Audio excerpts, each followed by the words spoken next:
মেন্যুর এই মাছকে। ওকে, নেক্সট রিমার্কের নাম হলো mad people. I don't like people who are mad because they always make me sad.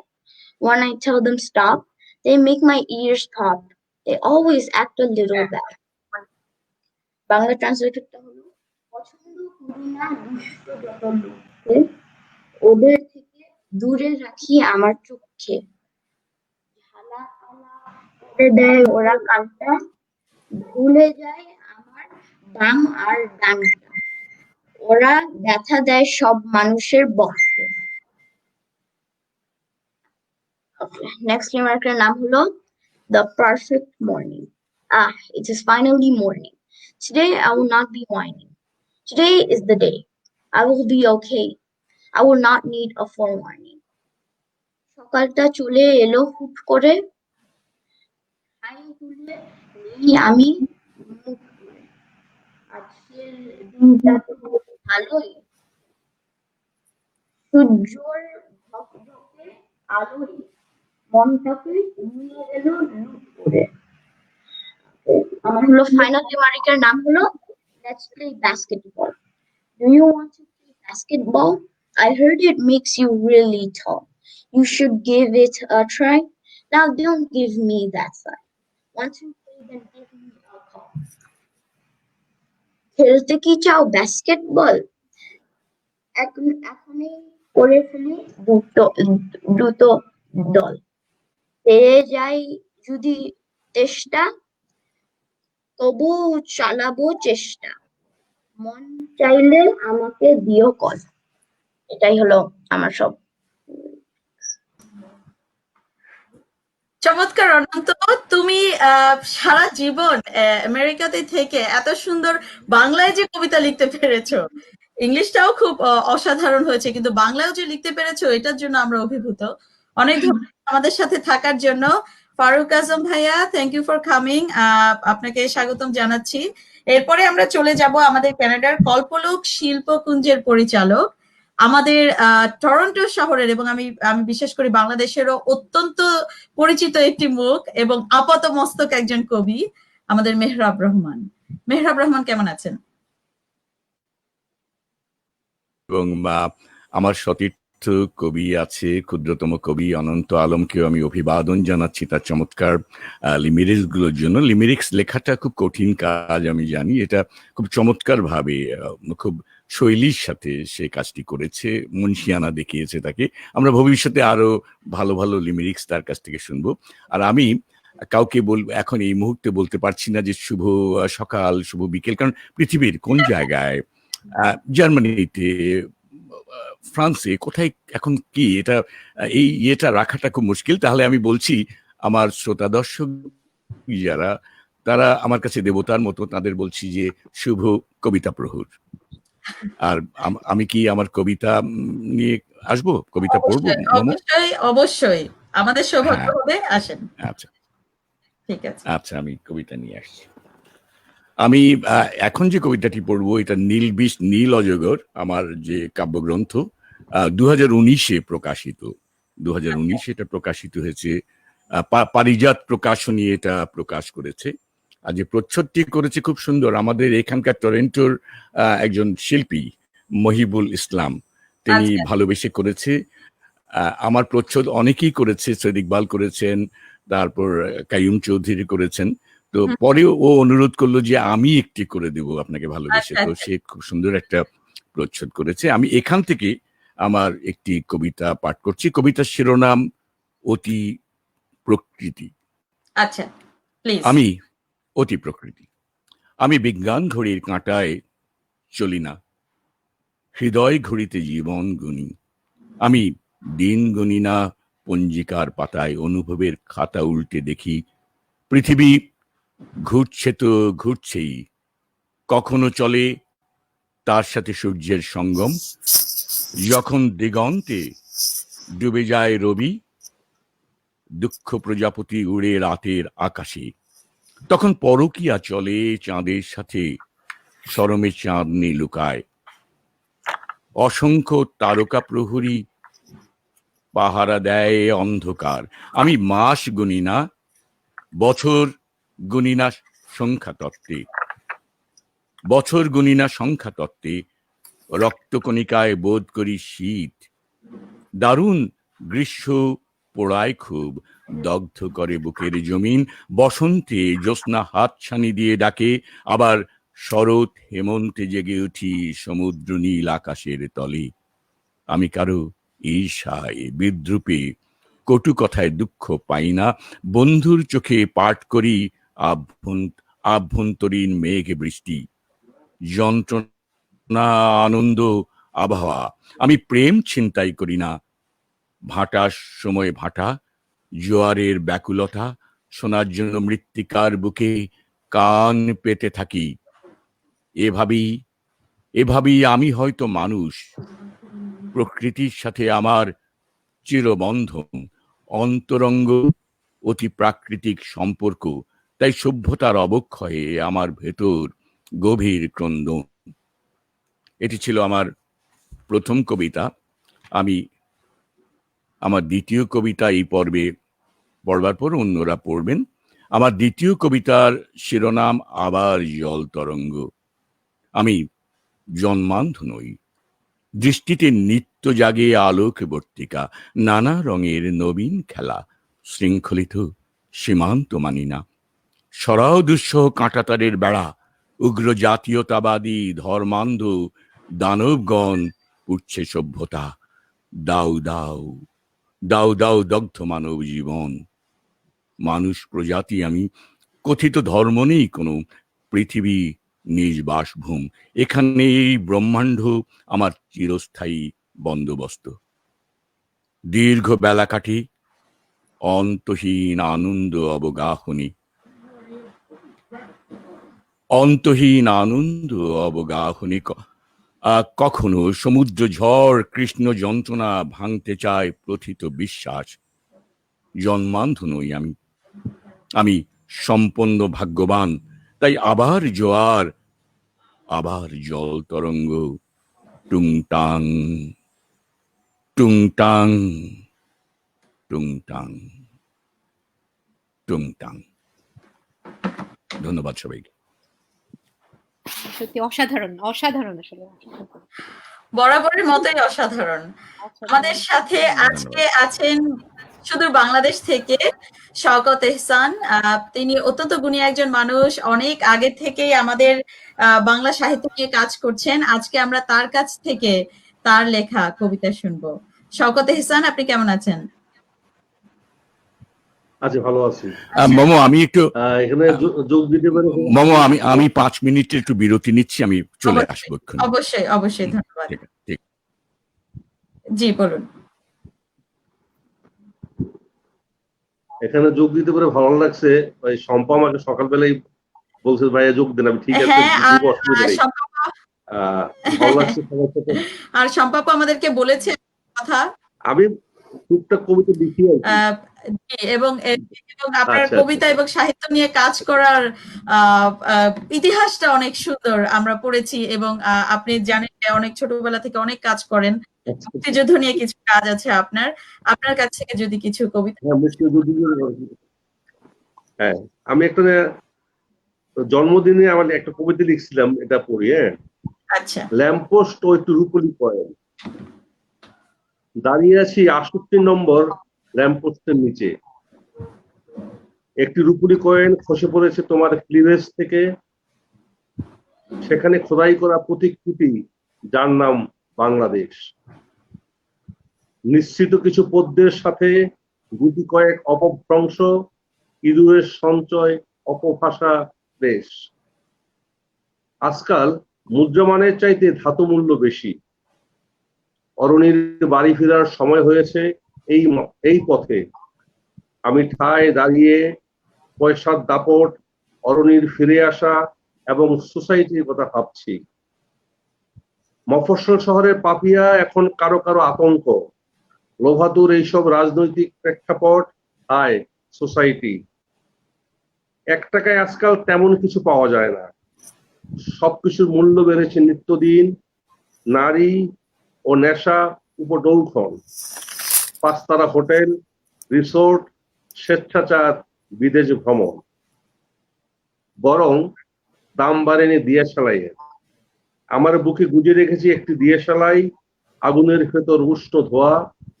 তুমি যথাসময়ে না এলে নির্ঘাত জ্বালিয়ে দেব, ছারখার করে দিব রাজ্যপট। হেমন্তের গোলাপ বাগান, পদ্ম পুকুর, স্মার্টফোন, দাবানলে পুড়ে যাচ্ছে নগর, সভ্যতা, মানুষের ফুসফুস। চকচকে নিখুঁত মুদ্রা তুলে নেই, বৃষ্টির মতো আমার অস্তিত্ব জুড়ে একটি ছোট্ট নদী, মধুমতি বইছে নিরবধি। ধন্যবাদ। সত্যি অসাধারণ, হ্যাঁ আসলেই অসাধারণ। অনেক অনেক অনেক অসাধারণ যেই জিনিসগুলো ফুটে উঠেছে, শুনতে খুব ভালো লেগেছে। আমরা এরপরে চলে অবশ্যই অবশ্যই আমাদের সৌভাগ্য। আপনি কি আরেকটা কবিতা পড়বেন আমাদের জন্য? আমি পড়তে পারি, অসুবিধা নেই। আমি একটা কবিতা লিখছিলাম, একটু পড়ে ফেলি, হ্যাঁ, সুযোগ যখন আচ্ছা। সময় যখন আছে। অবশ্যই, please. Gauripur junction. Gauripur junction, মেঘের একই রং নীল আকাশে। মেয়েটির সাথে দেখা গৌরীপুর জংশন টি স্টলে। চায়ের কাপে চুমুক দিয়ে মসমটে সল্টেড বিস্কিট খাচ্ছে, ঠোঁটের ঔজ্জ্বল্য রেখেছে চায়ের কাপে। কাঁধে ঝুলিয়ে রাখা ট্রাভেল ব্যাগ পুনরায় দেখে নিল ঠিকঠাক, যেন এনজিওতে কর্মরত। একটি কবিতার বইয়ে সে নিমগ্ন চোখ রাখে, মোহনগঞ্জের ট্রেন মধ্যরাতে আসবে। সে এসেছিল ঈশ্বরগঞ্জ, ঈশ্বরের খোঁজে। দেখা মেলেনি, সমস্ত পাঠ চুপিয়ে টিকিট কাটে, রাতের ট্রেনে যাবে মোহনগঞ্জ সূর্য ওঠার আগে। অদূরে হুইসেল বাজিয়ে অস্তিত্ব জানান দিচ্ছে একটি দক্ষিণমুখী অন্য একটি ট্রেন জংশন বলে কথা। আর বাসিতে ঠোঁট রেখে রাত নামিয়ে আনে কৃষ্ণ আচার্য। সে এখন ওভারব্রিজের সিঁড়িতে সংসার বেঁধেছে। শুনেছি এককালে বেহালা বাজাতেন মধ্যরাতে, নীল মধ্যরাতে। অকারণে তার মাথায় আকাশ ঢুকেছে। প্রাগৈতিহাসিক সমস্ত কার্যকলাপ এখন কর্মফল। প্রাগৈতিহাসিক সমস্ত কার্যকলাপ এবং কর্মফল এখন ঠাঁই মিলেছে গৌরীপুর জংশনে। ধন্যবাদ। অনেক সুন্দর। মনোযোগ দিয়ে শোনার জন্য। অনেক সুন্দর। গৌরীপুর জংশন নামটার সাথে কিছু নস্টালজিয়া তো আছে। হুমায়ুন আহমেদের একটা বই আছে গৌরীপুর জংশন। হ্যাঁ, আর আপনার কবিতাটা সুন্দর রোমান্টিক। খুব ভালো লেগেছে আপনার উপস্থাপনা। অনেক ধন্যবাদ আমাদের সাথে শেয়ার করার জন্য। আমি গৌরীপুর জংশনে এক রাত ছিলাম, মানে ওখানেই এই কবিতাটা ছিলাম। রাতে অনেকক্ষণ চাটা খাইলাম, তারপরে কবিতা লিখছি আর কি। আচ্ছা আচ্ছা, এই যে কবিতা লেখার গল্পটাও কিন্তু কবিতার মতোই সুন্দর, তাই না? আচ্ছা, হ্যাঁ আসলেই তাই, খুব সুন্দর। ভাইয়ের কবিতা খুব বাস্তবধর্মী আসলে। ভাইয়ের কবিতাগুলো অসাধারণ লেগেছে আমার কাছে। বাস্তবের একটা সমন্বয় হয় সবসময়। হ্যাঁ হ্যাঁ হ্যাঁ, আমরা আশা করব যে সাথে থাকবে। এরপরে আমরা চলে যাচ্ছি আমাদের শুধু জার্সি থেকে। আমাদের সাথে সবসময় আছেন স্টেপিং স্টোন নেটওয়ার্কের সাথে ফারুক আজম, অসাধারণ আবৃত্তিকার, সেটা বলতেই হয় সবার আগে, কবি এবং একজন চিকিৎসক আছেন। ফারুক আজম, কেমন আছেন? খুব ভালো। আমি কেউ যদি জিজ্ঞেস করে আমি কেমন আছি, আমি প্রথমে বলি কি আমি অনেকদিন চুল কাটিনি তো। আমার ছেলে 16 বছরে ও আমার চুল কেটে দিয়েছে। হ্যাঁ, আচ্ছা, এই চুল কাটার পরও যদি আমাকে চেনা যায় তাহলে আমি ভালো আছি। আপনাকে চেনা যাচ্ছে, আপনাকে খুব সুন্দর লাগছে দেখতে। চুলের কাহিনী আমাদের ফারজানা নাজ শম্পা আপু বললেন তার হাজবেন্ড তার চুল কেটে দিয়েছেন। ও বাবা, চুল কেটে দিয়েছেন। কোয়ারেন্টাইন আমাদেরকে অনেক নতুন নতুন গুণে গুণান্বিত করছে, তাই না? সেজন্য ফারজানাকে আরো সুন্দরী লাগছে। অবশ্যই। কাজ করতে করতে গরম। আমরা খুব উৎসাহিত আপনার পরে এই যে পলিটিক্যাল ভেঞ্চার, এটার জন্য আমরা পরে আসছি। ফারুক আজম, আপনার কবিতা শুনতে চাই। আপনি প্লিজ আপনার কবিতা নিয়ে আসেন। আচ্ছা, আমি কি মাঝখানে একটু যোগ করতে কথা বলতে পারি? অবশ্যই। আচ্ছা, প্রথমে ফারুক ভাইকে শুভেচ্ছা এবং আসসালামু আলাইকুম। আচ্ছা, মামা, অনন্ত যখন কবিতা পাঠ করে তখন কি ওটাকে লাইভ স্টার্ট হয়ে গিয়েছিল না লাইভ পরে স্টার্ট হয়েছে? লাইভ মনে হয় স্টার্ট হয়েছে আজকে। মানে অনন্ত যখন পাঠ করছিল তখন আপনি খেয়াল করেছেন না? হ্যাঁ হ্যাঁ আমি খেয়াল করেছি। হ্যাঁ হ্যাঁ হ্যাঁ ওকে। হ্যাঁ হ্যাঁ হ্যাঁ হ্যাঁ, তো ফারুক ভাই, আপনার কবিতা শোনার জন্য অধীর আগ্রহে অপেক্ষা করছি। Thank you. সবাই। মেহরুব ভাই, তারপর শওকত ভাই, আপনার হ্যাঁ, কবিতা আপনি মেহরুব ভাই এবং শওকত ভাই কবিতা মিস করেছেন মনে হয়। না, আমি মিস করি নাই। আপনি মিস করেন, সরি। আমাদের আমি শুনেছি। আমরা ধারণা ছিল হলো যে একসঙ্গে 10 জনকে ইয়ে করা যায়। আমি জানি যে এটা 4-5 দিন আগে স্ট্রিমইয়ার্ড এই অপশনটা চালু করেছে, এটা আমি স্ট্রিমারই ঘোষণা, কিন্তু এখন দেখতেছি আসলে এটা সম্ভব হচ্ছে না, কোনোভাবেই সম্ভব হচ্ছে না। তোমাদের কবিতা খুব ভালো লেগেছে শওকত ভাই, দুটো কবিতা তো চমৎকার। ওই যে আপনার কি যেন লাস্ট কবিতাটা, জংশনের, হ্যাঁ, বিউটিফুল, গৌরীপুর, চমৎকার। হ্যাঁ, আমি আগে আপনার কবিতা আমি শুনি নাই, কিন্তু চমৎকার লাগলো, খুব ভালো। তাই না? শওকত ভাইয়ের সুবিস্তৃত, মানে ওনার সাহিত্য ক্ষেত্রে সুবিস্তৃত, উনি খুবই বিনম্র একজন মানুষ, উনি বলেন না, কিন্তু আমি জানি ওনার সাহিত্য ক্ষেত্র খুব সুবিস্তৃত, উনি সব ইতিহাস কাজ করছেন। আমি প্রথম শুনলাম, খুব ভালো লাগলো। আচ্ছা, আমার কবিতাটা হচ্ছে পথ দেখাও। হাত বাড়ালেই যায় ছোঁয়া, ফোন তুললেই কথা, 1 মিনিটে দৌড়ে হাজির হওয়া, চোখ পুকুরে ডুব সাঁতার যদি দিতে চাই।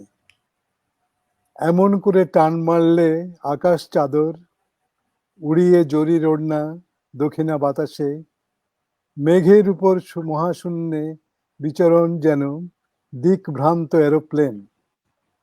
এর মধ্যে কিভাবে ঠিকানা পাবো খুঁজে, কোন হাওয়াই বন্দরে হবে অবতরণ, কোথায় ঠেকবে নোঙর। ওগো কল্যাণী, হও তুমি লাইট হাউস, রানওয়ের দুপাশে ঝলমলে আলো, পথ দেখাও হে পথ দেখাও অন্ধকারে। বহু মরুপথ, পাহাড় পর্বত উপত্যকা ঘুরে, এবার নিয়ে চলো যমুনায় অবগাহনে। তৃষ্ণা মেটাতে, ক্লান্তিতে শ্রান্তিতে, ঝরুক শেফালির শ্বেত বিন্দু মাটির শয্যায়।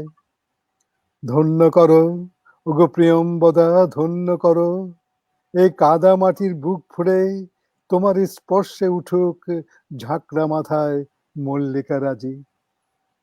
ধন্যবাদ। সুন্দর। আসলে আমরা খুব সুন্দর সুন্দর কবিতা, অসাধারণ কবিতা, খুব সুন্দর।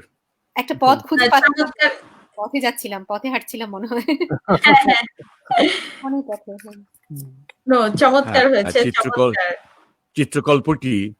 চিত্রকল্পটি খুব সুন্দর, একটা চমৎকার চিত্রকল্প পেলাম।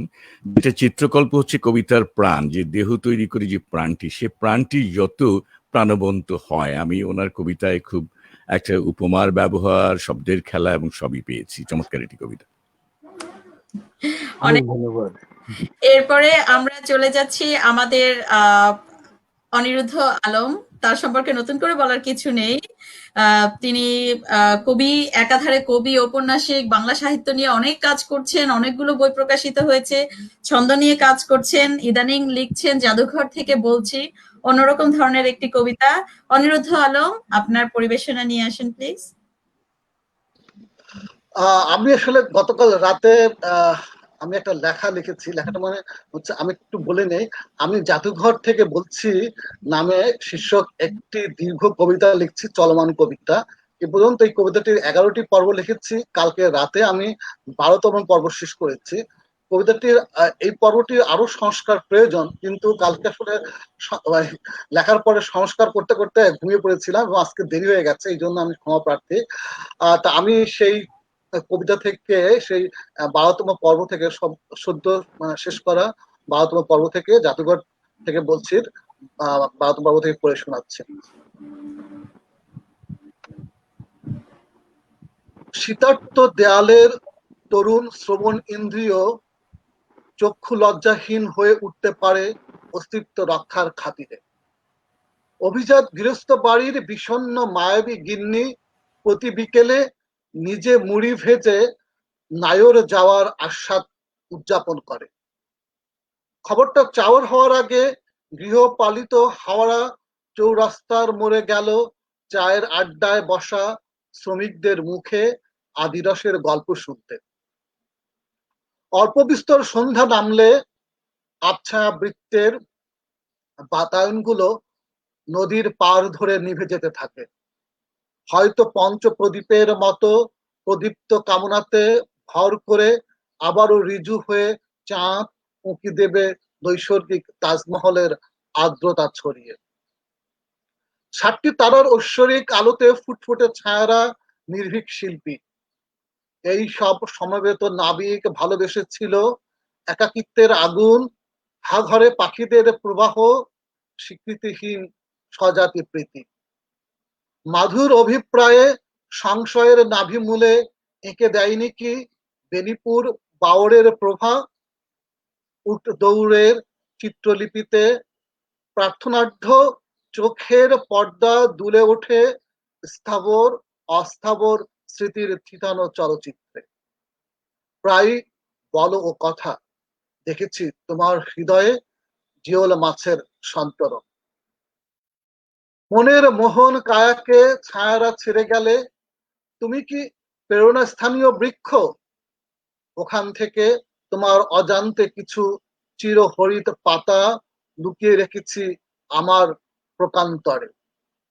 তুমি জানো নাই, স্মরণে হরিতকের স্পষ্ট অস্তিত্ব, ভাব ওঠা ভাপা পিঠার সরল বর্গীয় গন্ধে মিশে একাকার। গরম ভাতের বাষ্পীভূত উষ্ণতাতে এক লহমায় ভ্রমণ করি অগোচরীভূত 10 দিক। পোশাকহীন খাস জমির দাম্ভিক ঘনিষ্ঠতা কুমোর বাড়ির উঠোন পর্যন্ত পৌঁছায় না। বাঁশের মোড়াতে পড়ে থাকা কানাকড়িটা নিজেকে মোহর ভাবতে শেখেনি অভিনয় বশত কোনো ভৈরবী সংলাপ যা তাকে উচ্চস্থানীয় বলে জাহির করবে। শুশ্রূষা কোনো ডাবের নির্লিপ্ত জল গলধকরণ করলেই কণ্ঠনালীতে প্রশান্তিময় কুয়োতলার অস্তিত্ব খুঁজে পায়। ভাঙা কুলোর ব্যস্ততাতে লালিত ভঙ্গুর শিরা উপশিরাগুলো যেন তখন নকশি হাত পাখার সাদৃশ্যে কোমর দুলাতে থাকে। চেতনে অবচেতনে একটা মই সবসময় আমার পিছু নেয়, বলে উপরে ওঠো। উপরে উঠে আবার নিচে নেমে আসি দলছুট কোনো ঝরা পাতার পরিধান নিয়ে। অপ্রধান হাতের অনভ্যস্ত মুঠি থেকে ফসকে যাওয়া অংশুমান অপদেবতার কোনো পুষ্পত্তলিকা কোথাও খুঁজে পাই না আর। কবে স্বাবলম্বী হব ফিঙেদের উড়াল অনুকরণে? দেখেছি সোনালী বীর প্রশান্ত চোখে নীল নীল ঝড়ের হরিণাত্মক চাঞ্চলতা। শর্তহীন পরিধির বর্তুল অন্দরে ছটফট করা নিরন্ন বিন্দুগুলো সম্মিলিত প্রয়াসে শরদিন্দুর লক্ষ্মী ফড়িং হতে পারত।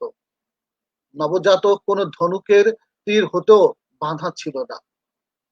সাদাসিধে বাঁশির কণ্ঠে নজরুলের পদ্য মুখর হতেই সকালের এক ফালি রোদ দুপুরের অলিন্দে ভুলবশত প্রবেশ করে লজ্জায় দিঘিতে পদ্ম হয়ে ফুটে রইল। বিসমিল্লাহ খাঁর চিরায়ত সুরগুলোকে জংলা জলে পরিশীলিত পাখির পরিত্যক্ত নীর ভেবে সংগোপনে পুড়িয়ে নিয়ে যায় কে ওই যক্ষের সন্ধ্যা মালতী বউ?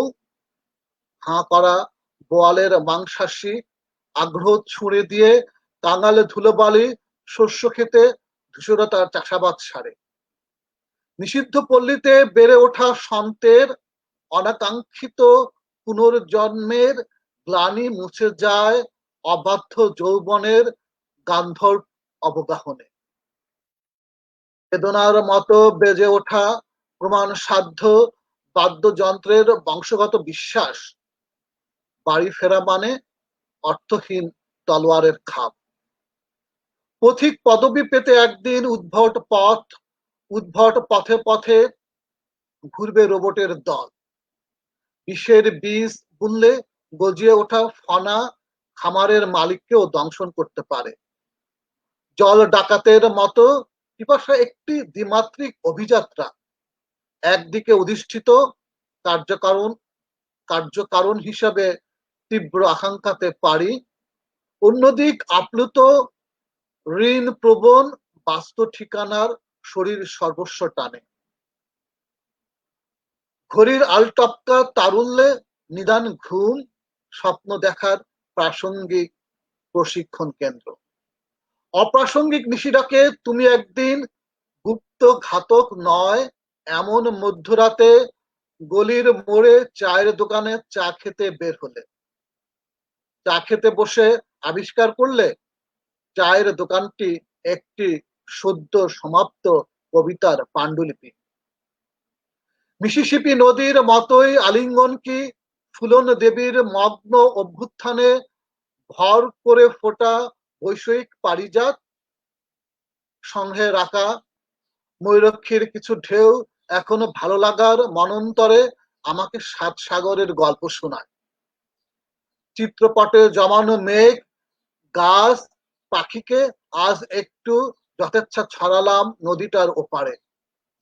অভিমান করে তুলির অস্পষ্টতায় পড়ে রইল কিছু বিষণ্ণ রং। মন্ত্রের মূর্তি ধরে শব্দ হলো বাতাসের জের।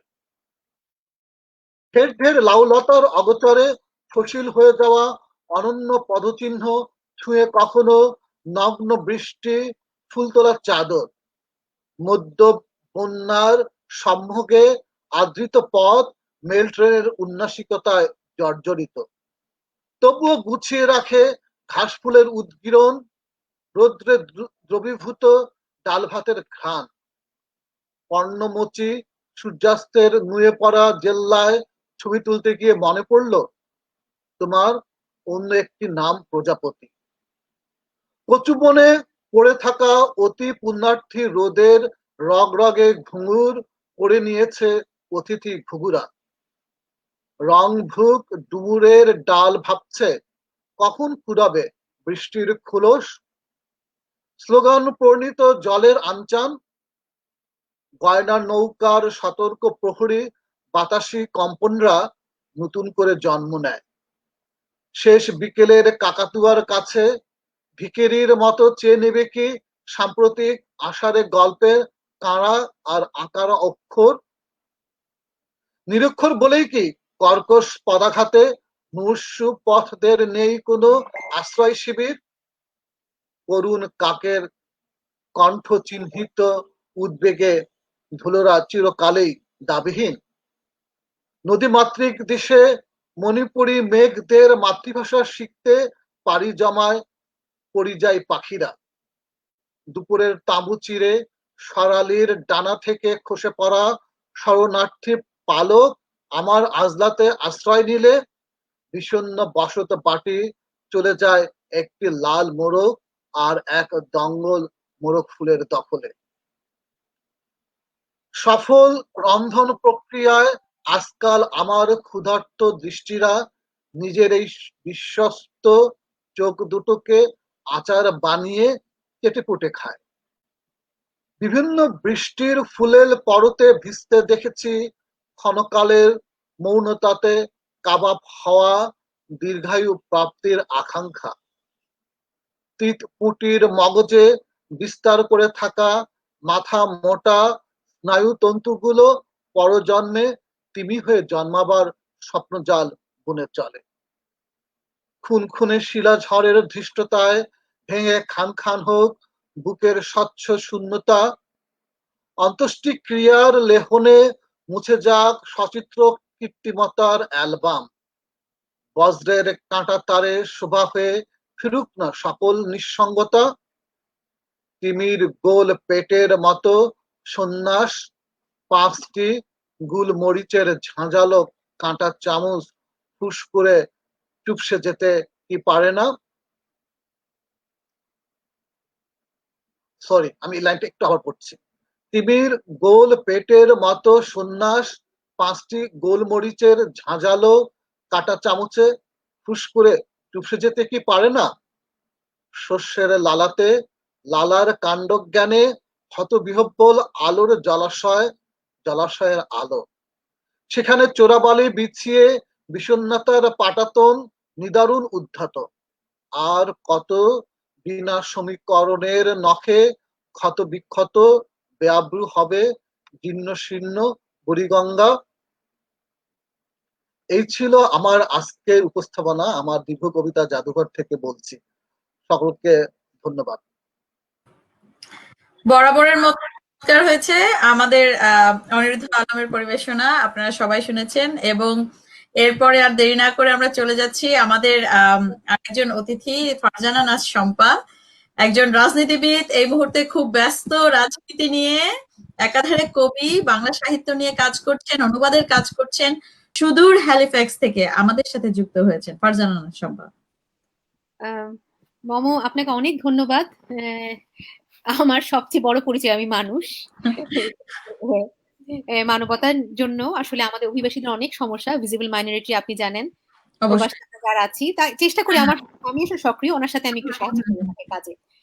আর আমার সামনে বাংলা সাহিত্যের, আমি বারবারই বলি, আলোরা আছেন। আপনার সাবলীল উপস্থাপনায় আলো আলো আলো আলোকিত হয়েছেন সবাই। এত মানে আমার গুরুর মতো, অনিরুদ্ধ আলম ভাই, ফারুক আজম ভাই, শওকত হাসান ভাই, মেহরাব ভাই, এনাদের সামনে একটা শব্দ বলাটাও আমার উদ্ধত মনে হয়। তারপরেও বলি, শওকত হাসান ফারুক ভাই যেহেতু আজকে অতিথি হিসেবে এসেছেন, উনি একজন বরেণ্য কথা সাহিত্যিক। ভাইয়ের বিনম্রতার কারণেই ভাই বলছেন আমি সামান্য লেখালেখি করি, উনি মোটেই সামান্য লেখালেখি করেন না, একটু উদ্ধত নিয়ে বলি। ওনার লেখা অনেকটা আমার ইন্সপিরেশনের মতো, এবং ওনার লেখা আমি বারবার যেটা একজন সাধারণ পাঠক হিসেবে খুঁজে পেয়েছি মম, ইতিহাস ঐতিহ্যের একটা দুয়ারকে খুঁজে পেয়েছি সব সময়। এবং উনি এটা ইতিহাসের সাথে বাস্তবতার অপূর্ব সমন্বয় ঘটান, বাস্তব জীবনের রাজনীতি, সমাজনীতি, অর্থনীতি সমন্বয় ঘটিয়ে কবিতাকে সৃষ্টি করেন, লেখা সৃষ্টি করেন। উনি ওনার সম্বন্ধে মানে আজকে আসলে বলে শেষ করা যাবে না, তাও বলি, উনি রুম নাম্বার 146 বলে একটা লেখা ধারাবাহিক ভাবে লিখছেন, অনেকদিন ধরে লিখছেন। আমি যখন সিবিএন নিয়মিত লিখতাম সংবাদ প্রতিনিধি, তখন এই বিষয়েও কিছু লিখেছি। তারপরে প্রথম আলোতে লিখেছি, ওনার সম্বন্ধে কথা বলেছি। কাঠপেন্সিল নামে ওনার একটি ধারাবাহিক রচনা আছে। এবং ওনার সবচেয়ে আমার পছন্দের কাজগুলো সেটা হলো যে স্মৃতি ধূসর হয়নি।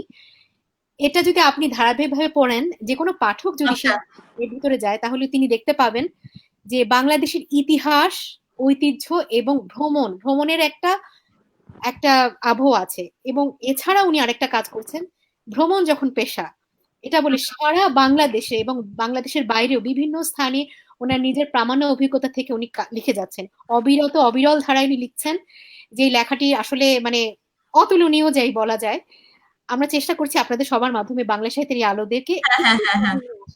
তা আজকে ওনার প্রতি বিশেষ সম্মান রেখে আমি ওনার কবিতাটাই ফার্স্টে আবৃত্তি করবো। আমার খুব প্রিয় একটা কবিতা, ভাইকে এটা আগে বলিনি। ভাই, আমি কিন্তু আবৃত্তিকার নই, আমাকে একটু ক্ষমা সুন্দর দৃষ্টিতে দেখতে হবে। এত বড় একজন লেখকের সামনে আমি একটু আবৃত্তি করছি। সেটা হলো,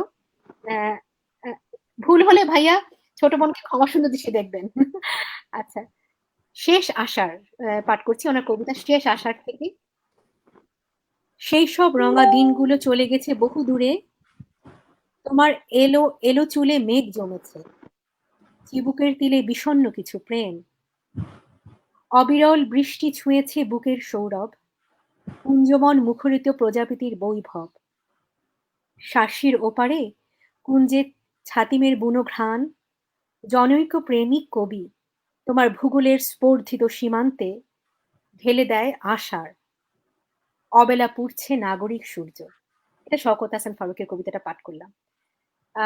আমার মনে হয় এখানে উনি একজন স্পর্ধিত প্রেমিকের কথাও বলেছেন। প্রেমিকের মনে হয় স্পর্ধিত হওয়ার অধিকারটা আছে একজন প্রকৃত প্রেমিকের, এবং একই সাথে দেশকে কোথায় যেন ফুটে তুলেছেন, আমার সেটা মনে হয় ফুটিয়ে তুলেছেন।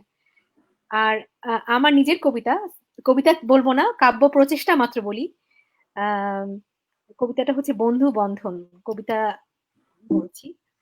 সেটা হলো, সময়ের অর্গলের কঠোর আবহে, দিনান্তের দীর্ঘশ্বাস আর দুরাশার দৈন্যতার ক্লান্ত হৃদয়ে, পরাজিত প্রতীক্ষার প্রহর গোনার সমাপ্তিতে তুমি এসেছিলে, দীর্ঘ অভ্যস্ত অবসানের অবসন্ন অধরে, তোমার নির্ভরতার স্পর্শের আকাঙ্ক্ষায় কাতর ছিলাম আমি।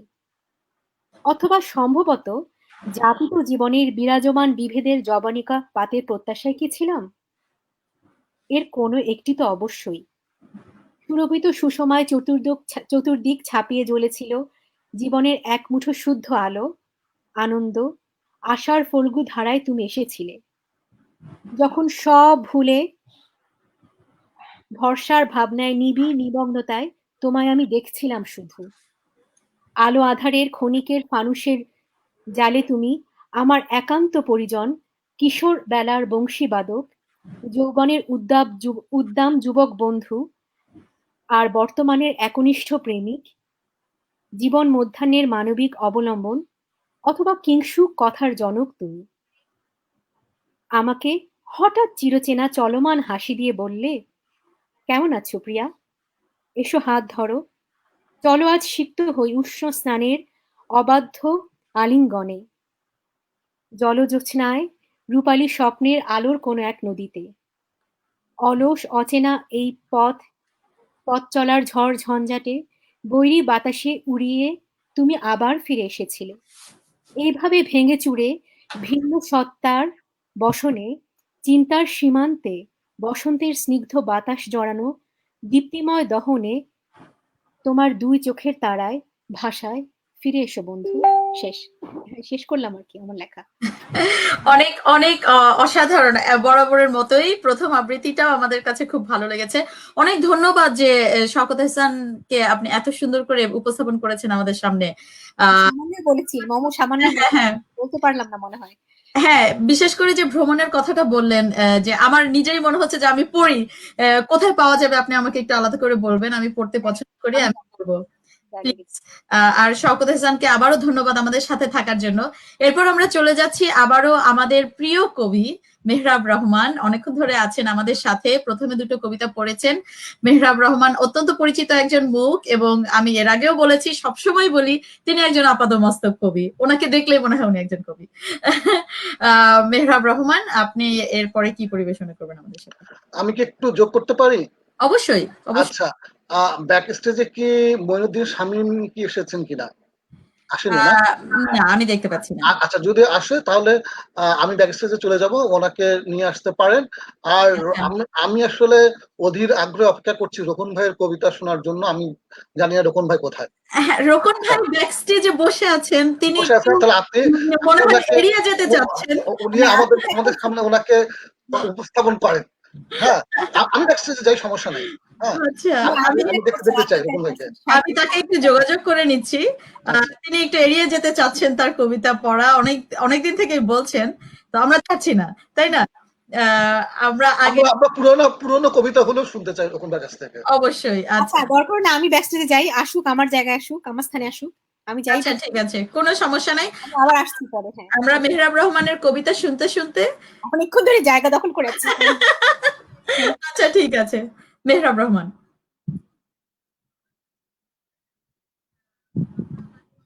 আমার এই বই থেকেই নীল অজগর থেকে কিছু ছোট ছোট কবিতা আছে, যেমন দ্বিপদী ধ্রুপদ।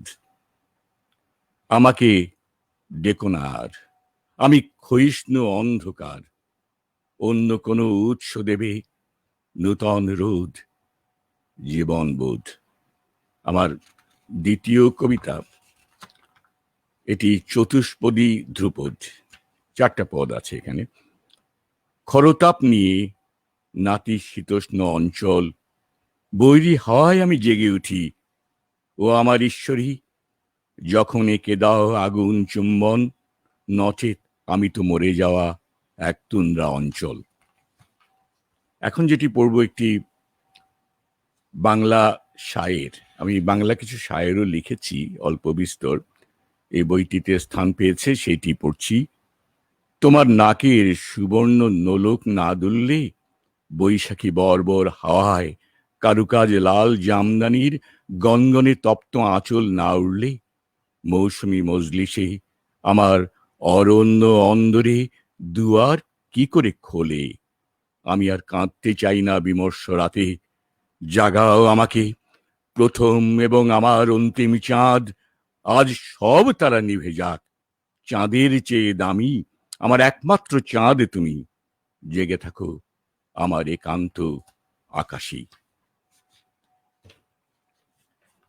আমার এই পর্বের শেষ কবিতাটি এটি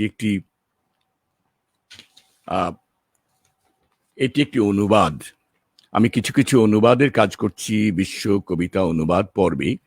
এটা ভিনসেন্ট হুইটব্রো, ল্যাটিন আমেরিকান একজন কবি। কবিতা শিল্প, কবিতার শিরোনাম কবিতা শিল্প। কবিতাকে হতে দাও চাবির মতন যে খুলে দেবে হাজার দুয়ার সম্মুখে। একটি পাতা ঝরে, কিছু যেন উড়ে যায় মাথার উপর দিয়ে। চোখের দৃষ্টিকে আকণ্ঠ পান করতে দাও এই সৃজন সৃষ্টি, এবং কাঁপতে দাও শ্রোতার অন্তরাত্মা। উন্মোচন করো নূতন পৃথিবী এবং সচেতন হও শব্দ প্রয়োগে। যদি বিশেষণ জীবন জাগানিয়া না হয়, ডুবে যায় গহন গহিনী। আমাদের অবস্থান এক স্নায়ু যুদ্ধের সময়ে যেন বা মাংসপেশি ঝুলে থাকে জাদুঘরের স্মৃতির মতন। কিন্তু আমরা এই কারণে মোটেই দুর্বল নই। প্রকৃত প্রাণ শক্তি বিরাজ করে মগজে, মননে।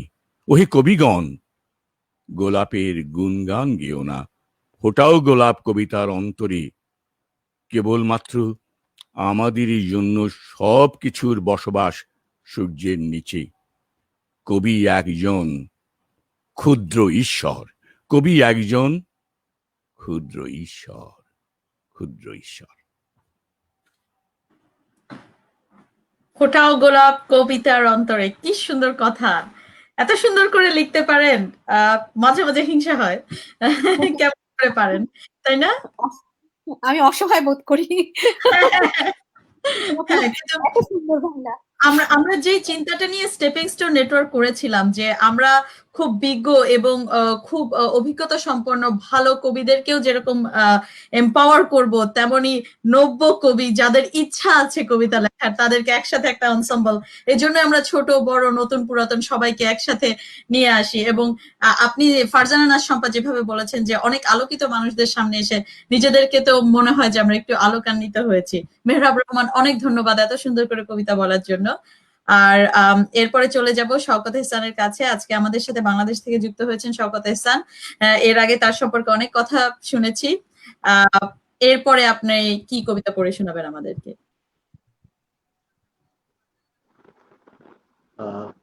শম্পা আমাকে খুব পছন্দ করে, এই জন্য খুব প্রশংসা করছি আর কি, তেমন কিছু না।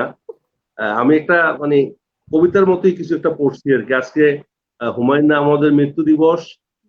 উনি আমার খুব প্রিয় বড় এবং আমার শিক্ষকও। রুম নম্বর 146 থেকে একটা ছোট্ট লেখা পড়ছি। নন্দিত নরকে। একজন কথা সাহিত্যিকের প্রথম বই হাতে এলো, নন্দিত নরকে। বেশ মনে আছে, Comilla college road panorama library থেকে কেনা, 3.5 টাকা। বাসায় ফিরে এক বসাতেই পড়ে ফেললাম, ভোর লেগে গেল। নতুন লেখকের বইয়ের প্রতি আমাদের আগ্রহ বরাবর একটু বেশি। প্রথম লেখা মন ছুঁয়ে গেল। শীর্ষেন্দু মুখোপাধ্যায়, সুনীল গঙ্গোপাধ্যায়, শ্যামল গঙ্গোপাধ্যায়, মতিনন্দী, হাসান আজিজুল হক, শওকত আলী মাহমুদুল হক প্রমুখ লেখকদের গল্প উপন্যাস পড়েছি নিয়মিত। হুমায়ুন আহমেদ নামের সাথে পরিচয় হয়নি, তবে নন্দিত নরক পড়ে চেনা হয়ে গেল। সেদিনই এত আপন করে কিভাবে লেখে। লেখক পরিচিতি দেখলাম ঢাকা বিশ্ববিদ্যালয়ের রসায়ন বিভাগের ছাত্র, মহাসিন হলে থাকেন। ডাক্তার আহমদ শরীফ ভূমিকা লিখেছেন। 1970-এ লিখিত হলেও মুক্তিযুদ্ধের পরে 1972 সালে কথা সাহিত্যিক আহমদ সফা উদ্যোগী হয়ে খান বাদাস থেকে বইটি প্রকাশ করার ব্যবস্থা করে দেন। কাইম চৌধুরী প্রচ্ছদ তুলে দিলেন। প্রচ্ছদ নন্দিত উপস্থাপন। একটি স্বল্পদৈর্ঘ্য উপন্যাস, পরিসর ছিল মাত্র 70 পৃষ্ঠা। অনেক ক্ষেত্রে ছোট গল্পের দৈর্ঘ্য এর চেয়ে বেশি হয়। এই স্বল্প পরিসরে হুমায়ুন আহমেদের উপন্যাস এমন আবহ তৈরি করেছেন, আমরা মুগ্ধ। প্রথম উপন্যাসী হুমায়ুন আহমদকে ব্যাপক পাঠকের মনোযোগ আকর্ষণ করতে সক্ষম ও সার্থ। প্রথম পরিচয়। রসায়নে ভর্তি হলাম কার্জন হলে। আমাদের ডিপার্টমেন্টে একটা ক্যান্টিন আছে। আমি যখন ভর্তি হই, সম্ভবত হুমায়ুন আহমদ পড়া শেষ করে এমফিল করছেন। সিগারেট আর চায়ের সাথে আড্ডা ভীষণ নিভৃতচারী, কথা কম বলেন তবে শোনেন বেশি, মৃতভাষী। আপনার নন্দিতনরকে পড়েছি এক নিঃশ্বাসে, সেদিন থেকেই ইচ্ছা আপনার সাথে পরিচিত হবার, দেখবো আপনাকে।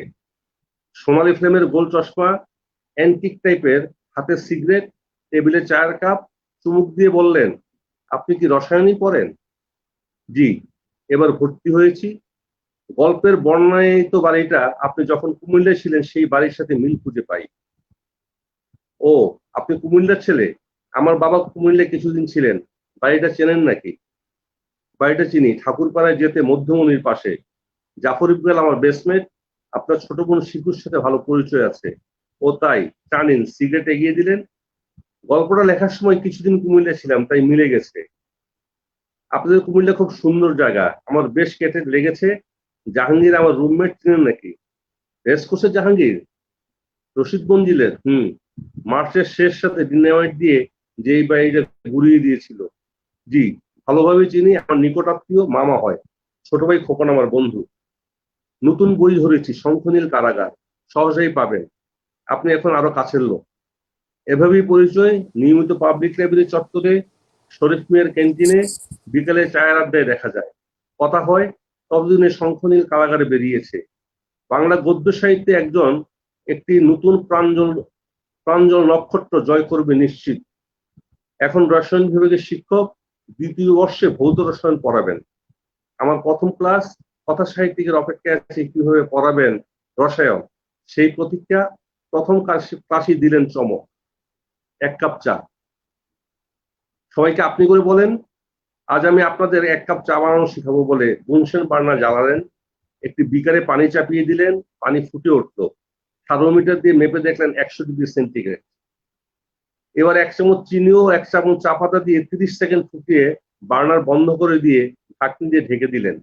1 মিনিট অপেক্ষা করুন, হয়ে গেল সুবাসিত এক কাপ চা। আপনাদের বিকেলে 3 ঘন্টা ব্যবহারিক ক্লাস থাকে। প্রতিদিন ড্রয়ারে চা পাতা চিনি রাখবেন, ক্লাসে চা পান করবেন, মন প্রফুল্ল থাকবে। সুবাসিত চায়ের কাপের রেসিপিটা আমার হুমায়ুন ভাইয়ের কাছে থেকেই শেখা। ধন্যবাদ। এটা হুমায়ুন ভাইয়ের একটা স্মৃতিচারণ, আমি পড়ে শোনালাম, যদিও কবিতা বলার কথা ছিল। অনেক ধন্যবাদ আমাদের সাথে এত সুন্দর করে এই স্মৃতিটা আমাদের সাথে শেয়ার করার জন্য। হুমায়ুন আহমেদ, তো আমরা বড় হয়েছি হুমায়ুন আহমেদ পড়ে পড়ে। আমাদের গর্বের বিষয় হুমায়ুন আহমেদ, এবং আমাদের সাথে আপনি শেয়ার করেছেন নন্দিত নরকে তার প্রথম উপন্যাস। অসাধারণ একটি উপন্যাস। অনেক ধন্যবাদ আমাদের সাথে শেয়ার করার জন্য।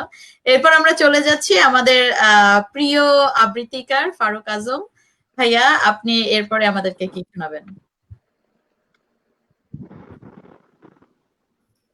কি শোনাবো? হ্যাঁ, এদিকে চমৎকার লাগলো আপনার স্মৃতিচারণটা। হুমায়ুন আহমেদের সাথে আমার এখানে দেখা হয়েছিল নিউ জার্সিতে। আচ্ছা, আমি ওটা লিখেছি। উনি কিন্তু নিজেকে সাহিত্যিক বলতে চাইতেন না, সবাই বলতেন যে উনি হচ্ছে বিজ্ঞানের ছাত্র, বিজ্ঞানের মানুষ। কিন্তু ওই জায়গায় সবসময় বিনয় ছিল, কিন্তু তার হিউমার গুলো ছিল অসাধারণ। তার সাথে একবার আমার কথা হচ্ছিল যে উনি যখন জানলেন যে আমি সাইকিয়াট্রিস্ট, উনি বললেন যে আমি তো আমার অনেক গল্প ইয়েতে সাইকিয়াট্রি নিয়ে কথা বলেছি, জানি না ওগুলো ঠিক সাইকিয়াট্রিতে পড়ে কিনা। এই নিয়ে তার সাথে আমার একটা দীর্ঘ আলাপ হয়েছিল পেনসিলভেনিয়ায় একটা বঙ্গ সম্মেলনে। যাই হোক, চমৎকার লাগলো আপনার স্মৃতি কথা শকত ভাই। আমি একটা লিখছি, এটা হচ্ছে মুক্তিযুদ্ধের উপরে একটা কবিতা তখন লিখেছিলাম। যুদ্ধে যাবার আগে মন্টু, শহীদ, রাজীব এসেছে রাতের অন্ধকারে, একসঙ্গে যুদ্ধে যাব। হাতে মেশিন গান, রাইফেল, গেঞ্জি লুঙ্গি পরা, চোখে প্রত্যয়ের আগুন। তখন আমার শিশুটি ঘুমিয়ে, আমি বললাম ও জেগে উঠলেই বিদায় নেব। ঘুমন্ত আমার শিশুটি, জানি না আর ফিরে আসবো কিনা, আর তাকে দেখবো কিনা। সে কি মনেও করতে পারবে তার পিতাকে? তবুও তার অঘোর নিশ্চিন্ত নিদ্রা এই দুশ্চিন্তার ভিতরেও শান্তি এনে দিল।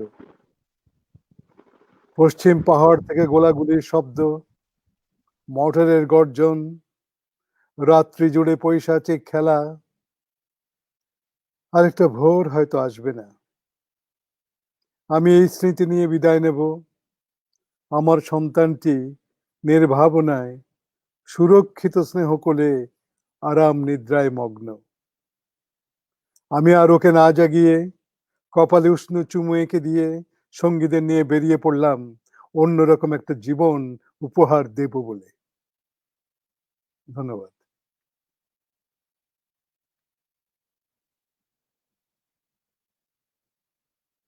সত্যি অসাধারণ ভাইয়া, অসাধারণ। অসাধারণ উপস্থাপনা, থ্যাংক ইউ সো মাচ আমাদের সাথে আমাদের সামনে কবিতা আবৃত্তি করার জন্য। এরপরে আমরা রোকন ভাইয়ারকে অ্যাড করতে চাচ্ছি। আমাকে যদি একটু একটা মিনিট একটু অ্যালাউ করেন। আমরা মোহাম্মদ রোকনুজ্জামান আছেন আমাদের সাথে। তিনি ব্যবসায়িক মানুষ, আমাদের এখানে এমআরসিপিএ কর্পোরেশন নামে একটি কর্পোরেশনের কর্ণধার, অ্যাকাউন্টেন্ট। খুব রসকসহীন প্রফেশন বলা যায়, কিন্তু কথাটা সত্যি না। তিনি একজন কবিও বটে এবং তিনি খুব ভালো কিছু কবিতার কাজ করেছেন। রোকন ভাইয়া, আপনার কবিতাটা আমাদেরকে যদি বলেন।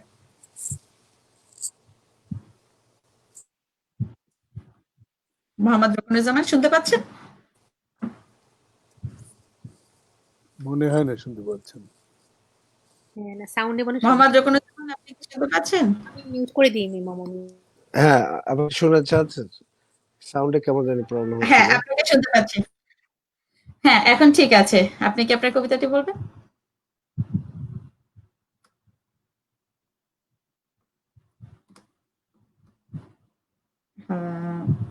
মনে হয় মোহাম্মদ রোকনুজ্জামানের একটু সমস্যা হচ্ছে। কবিতা আমি দেখছি যে টেকনিক্যাল সমস্যা।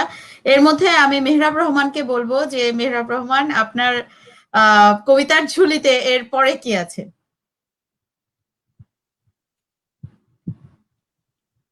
এটা একটি ছোট্ট কবিতা।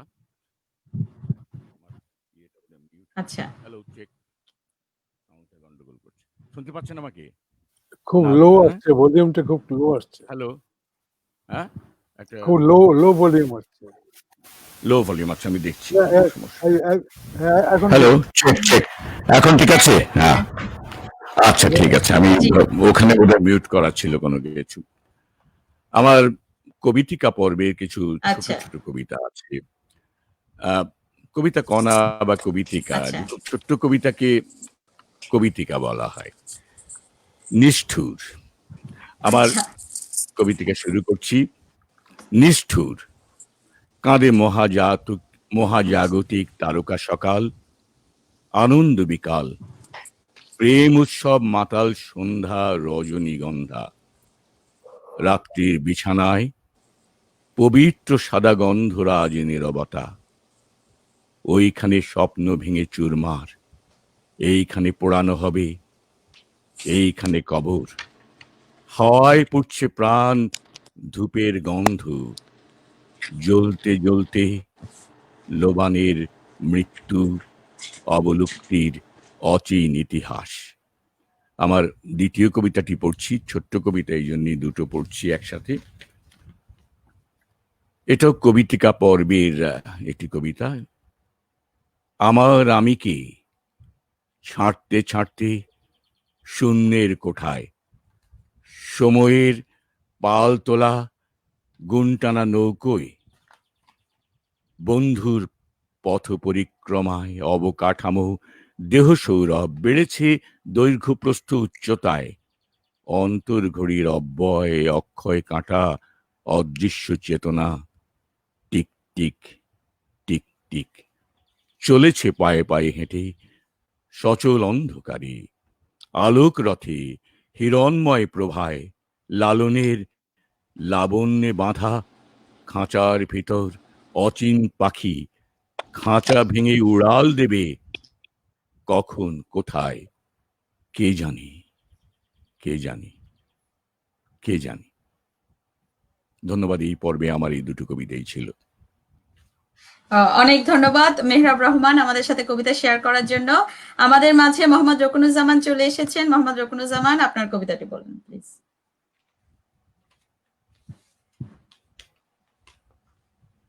আপনি কি আমার কথা শুনতে পাচ্ছেন?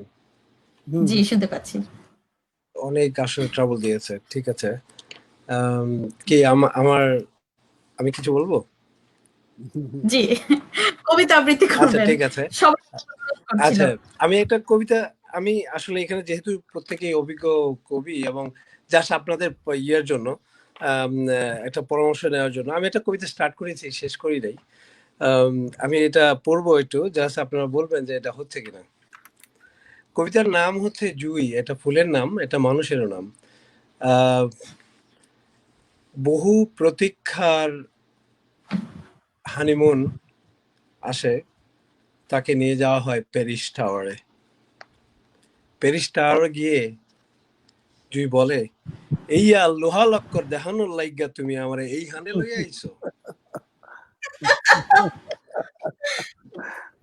মিউজিয়ামে লইয়া গেলেও তো হেগো কালচারটা দেখতে পারতাম। তাকে নিয়ে যায় প্যারিসের মিউজিয়ামে আর সিকিমের উদ্যানে। এবার ভাবছে সে তাহার কথা। এই হাটটা তার অসহ্য হয়ে ওঠে। ভাবনায় নিয়ে যায় তাকে প্রথম যৌবনে সেই চারুকলার সামনে শুয়ে থাকা সেই স্বপ্নীল মানুষটার কথা। হ্যাচকা টানে সহসায় আবার ফিরে আসে সেই প্যারিসের আইফেল টাওয়ারে। আমি এখনো কমপ্লিট করে, থ্যাংক ইউ। বাহ, চমৎকার। খুব সুন্দর, খুব সুন্দর, খুব সুন্দর একটি কবিতা। আমার খুব ভালো লেগেছে এই জন্য যে ভিন্ন মাত্রা, এই যে প্রত্যেক কবির যে ওনার যে নিরীক্ষার একটা চেষ্টা, সেটা এখানে ফুটে উঠেছে। কাঠামোকে ভাঙা, আসলে আধুনিক ঝকঝকে কবিতার যে কাজটি হলো সেটা হলো কাঠামোকে ভাঙা, ছন্দকে ভাঙা, যত ভাঙতে পারবেন, যেটা মুক্ত ছন্দে ফ্রি ভার্সে এই কাজগুলো করা হয়। উনি যে এই মধ্যে আঞ্চলিকতায় নিয়ে আসলেন, এই যে কথোপকথন, নাটকীয়তা, এটা আমার কাছে খুব ভালো লেগেছে, সুন্দর। Thank you. এই কবিতায় কাজ করার কিছু নেই, এখানেই রেখে দেবেন এই কবিতাটা। Thank you. আমার কোশ্চেন হচ্ছে, ভাষাটা কোন দেশের ছিল? সিলেক্ট।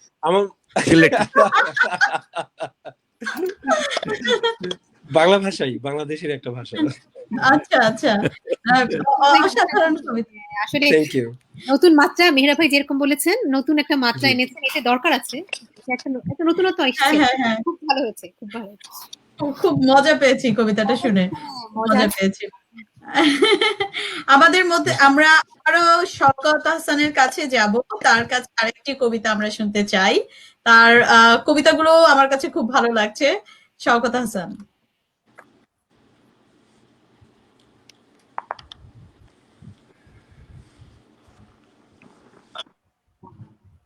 আমি একটু মিষ্টি কবিতা। প্রেম উপখ্যান, প্রেমডোরে বেঁধেছিল বিনি সুতোর মালা, ফুলে ফুলে গেঁথেছিল কিছু প্রেম কিছু জ্বালা। অবাক হয়ে যখন তোমায় দেখি, মনে প্রাণে শিহরণ জড়িয়ে রাখি। জানি তুমি চলে যাবে এটাই কথা, তবুও তো গেঁথেছিল কিছু ভালোবাসা। আড়ালে আড়ালে ভাবি আকাশ কুসুম, কবিতায় জন্ম হয় রাত নির্ঘুম। জানি না কেমন লাগছে। সুন্দর, চমৎকার চমৎকার চমৎকার। না, সুন্দর হয়েছে ভাইয়া, সুন্দর হয়েছে, অনেক সুন্দর হয়েছে। অসাধারণ, অসাধারণ ছোট কবিতা, খুব ভালো। আর একটা কবিতা পড়েন। বক্তব্যটা সুন্দর হয়েছে আর কি। ফিরে এসো, ফিরতি ট্রেনে ফিরে আসবো, নীল জল দেখা হয়ে গেছে। বুকের কাছে গচ্ছিত রেখেছি সেই প্রেম, চিরদিন কারো সমান যায় না।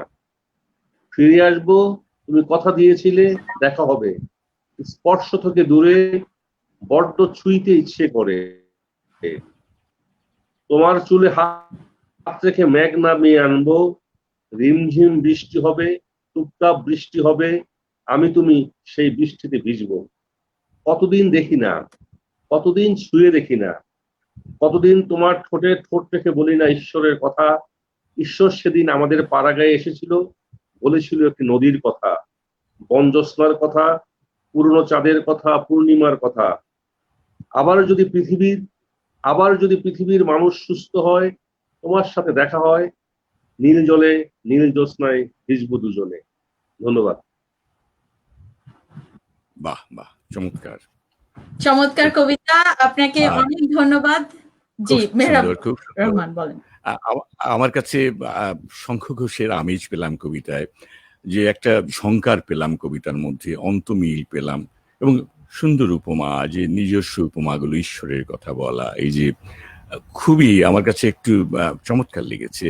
আর যেখানে সেই কবি রবার্ট ফ্রস্ট বলেছেন তিনি শ্রেষ্ঠ যিনি কবিতায় নিজস্ব শব্দ, কবিতার শব্দ তৈরি করতে পারেন, কবিতার ভাষা নির্মাণ করতে পারেন চমৎকার ভাবে। আর আমি বলি যে পথ নির্মাণ, প্রত্যেকের আলাদা পথ যখন আমরা নির্মাণ করতে পারি তখন সে বিশিষ্ট হয়ে ওঠে নিজের পথ নিয়ে। সেটা কংকরের হতে পারে, ধুলো মাটির হতে পারে, কাদার হতে পারে, তবু চাই নিজস্ব ঘর, নিজস্ব পথ, নিজস্ব ঘরানায় শওকত ওসমান আহসান নিশ্চয়ই একটা কারিশমা দেখিয়েছেন।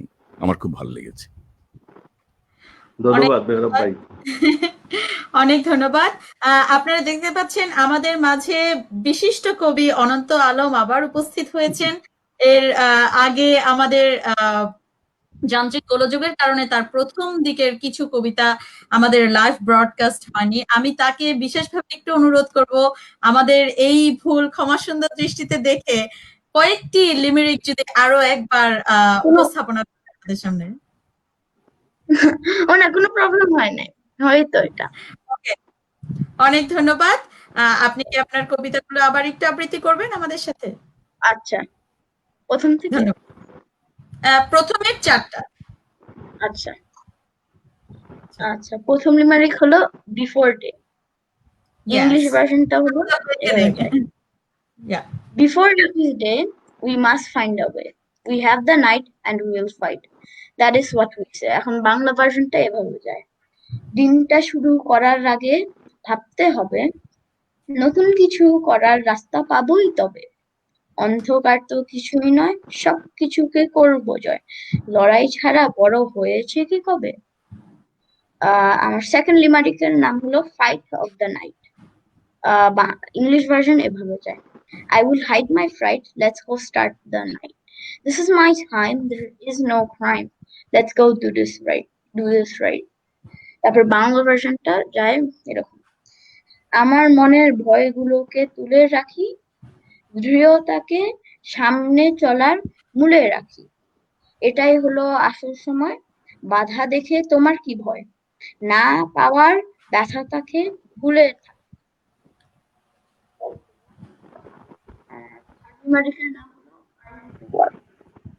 It will soon be time for me to rest, I will have to find another nest, I will have to wake up fast, time for me to work at last, to find food I will be heading west। তা যখন বন্ধ হয়ে আসে, স্বপ্নগুলো তুলে রাখি পাশে, নতুন দিনের আগে আশার আলো জাগে, পশ্চিম থেকে সূর্যিমামা আসছে। তারপরে আমার লাস্ট লিমারিক যেটা এখন আমি পড়বো, নাম হলো the sad clouds. Today the clouds have been sad, that is why my day is bad, they have been crying, they are now dying, all of this makes me not glad। মেঘের ভাষা বুঝতে শিখেছি কিছুটা, বৃষ্টিরা দেখি ছাড়েনি আমার পিছুটা, মেঘের কান্না সূর্য চান না, জয় পরাজয় একই অবস্থানে দুটা। খুব সুন্দর, অসাধারণ। আমরা চমৎকার চমৎকার চমৎকার। অনন্ত আলমের মতো যদি খুদে কবিরা থাকে, আর আমরা নিশ্চিত হয়ে যেতে পারি যে বাংলা কবিতার ভবিষ্যৎ 100 বছর না 1000 বছর তারও বেশি, তারাই আমাদের কবিতাকে বাঁচিয়ে রাখবে। অনন্ত আলম সম্পর্কে সরি, আচ্ছা আমি অনন্ত আলম সম্পর্কে দুটো কথা কি বলতে পারি? নিশ্চয় নিশ্চয় বলুন। আমি দুঃখিত যে মেহের ভাইকে আমি আসলে থামিয়ে দিয়েছি, না সরি না, আমি ওইটুকুনি বলেছি। আচ্ছা, আমি একটু যেটা বলতে চাচ্ছিলাম, ও অলরেডি একটা উপন্যাস লিখেছে 40 পৃষ্ঠা। ওটা সম্ভবত ও বলছে যে 1 পৃষ্ঠা ছাড়িয়ে যাবে। উপন্যাসটা হলো science fiction, natural, super natural কিছু ওখানে ব্যাপার স্যাপার আছে এবং আমাদের বাস্তব জীবন ঘনিষ্ঠ। হ্যাঁ, তো আর ও আরেকটি কিছুদিন আগে একটা সায়েন্স ফিকশন লিখেছে, শর্ট স্টোরি, অসাধারণ। হ্যাঁ, আর ওর যে আর্টিকেল গুলো, ভ্রমণ কাহিনী বা আরো যে তাৎক্ষণিক মানে প্রতিক্রিয়া ব্যক্ত করা নিয়ে যে আর্টিকেল গুলো অসাধারণ।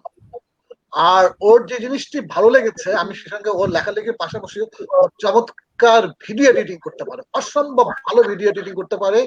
হ্যাঁ, আমি চেষ্টা করেছি ওর কাছে প্রশিক্ষণ নেওয়ার জন্য, আমি পারিনি, কারণ আমার ব্রেনে এত ঢোকে না।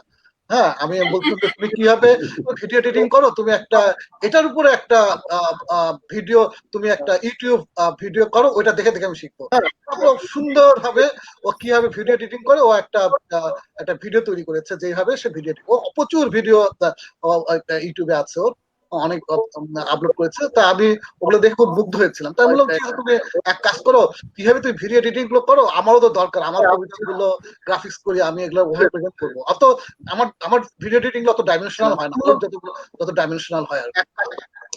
তারপরে আমি ও করলো ঠিকই, আমার কথা ঠিকই রাখলো। হ্যাঁ, তারপরে আমি ইয়ে করলাম, ওটা ফলো করলাম, দেখে আমি আর পারি না। এই হলো, যাক, আমরা আমাদের ভিডিওগুলো ওর কাছে পাঠিয়ে দিব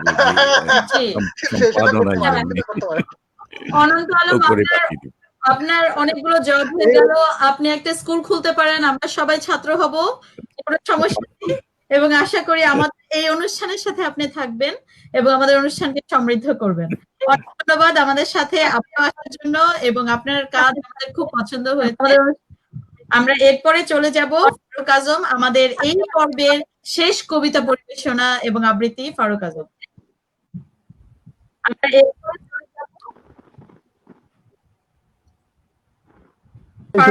শুনতে পাচ্ছেন?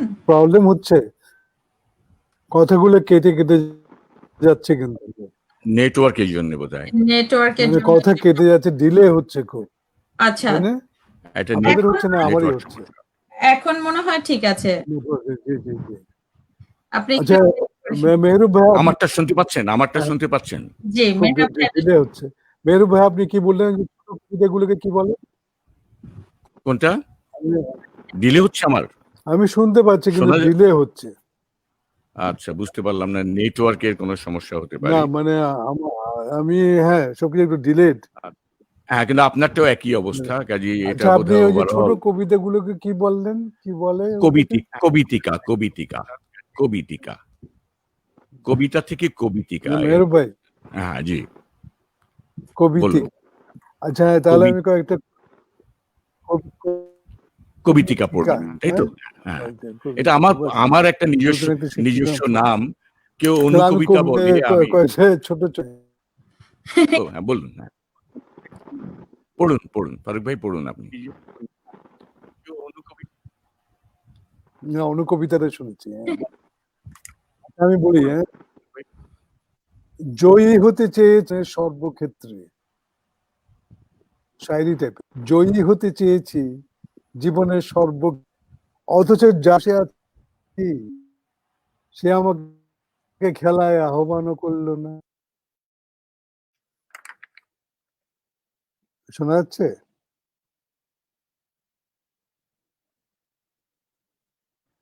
হ্যালো, শুনতে পাচ্ছি, আমরা শুনতে পাচ্ছি, আপনি বলেন। আমি কাউকে শুনতে পাচ্ছি না।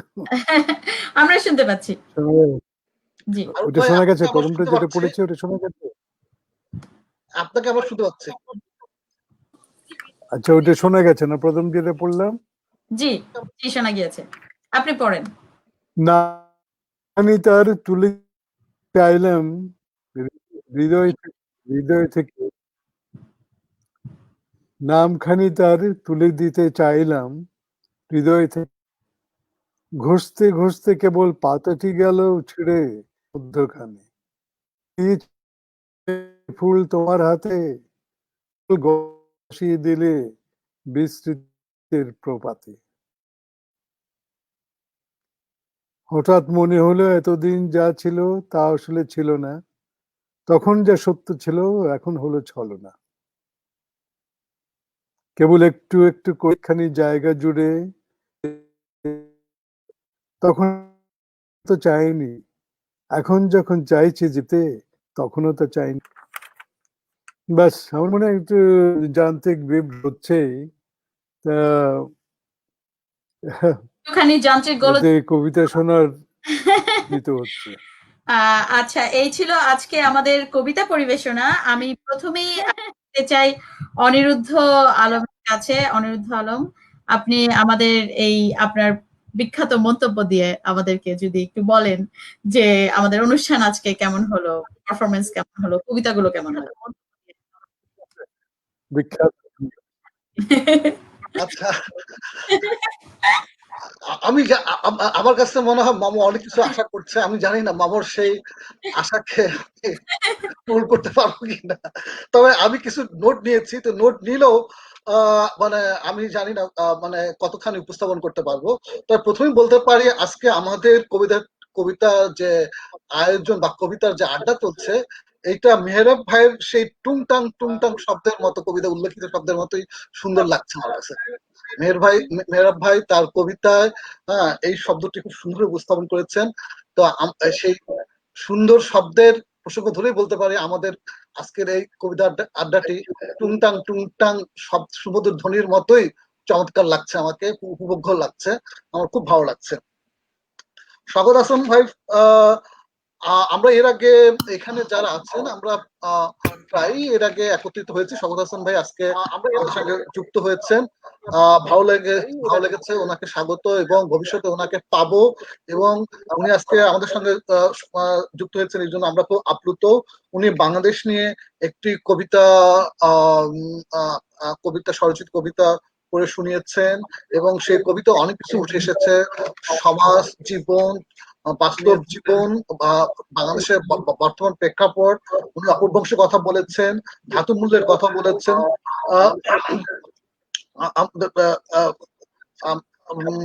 মুদ্রার কথা বলেছেন, মুদ্রা মূল্যের কথা বলেছেন,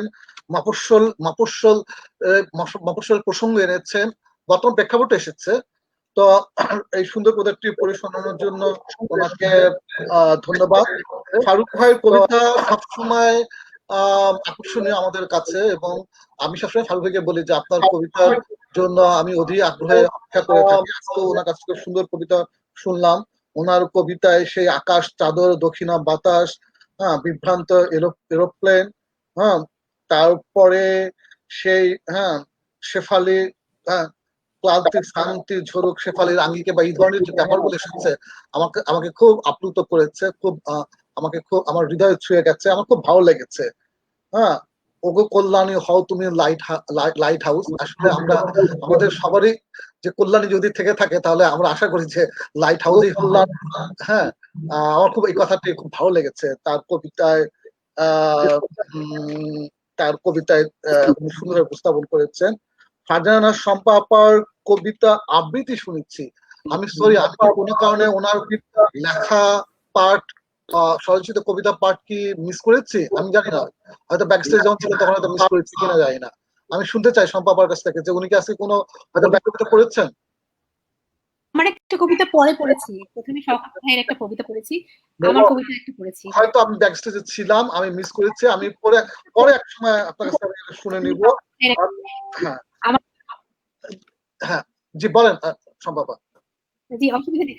আমার আসলে একটা বিষয় বলার, একটু আমি কিছু মনে করবেন না, অনন্তকে আমার একটু শুভেচ্ছা জানানোর জন্য মানে কথা বললাম।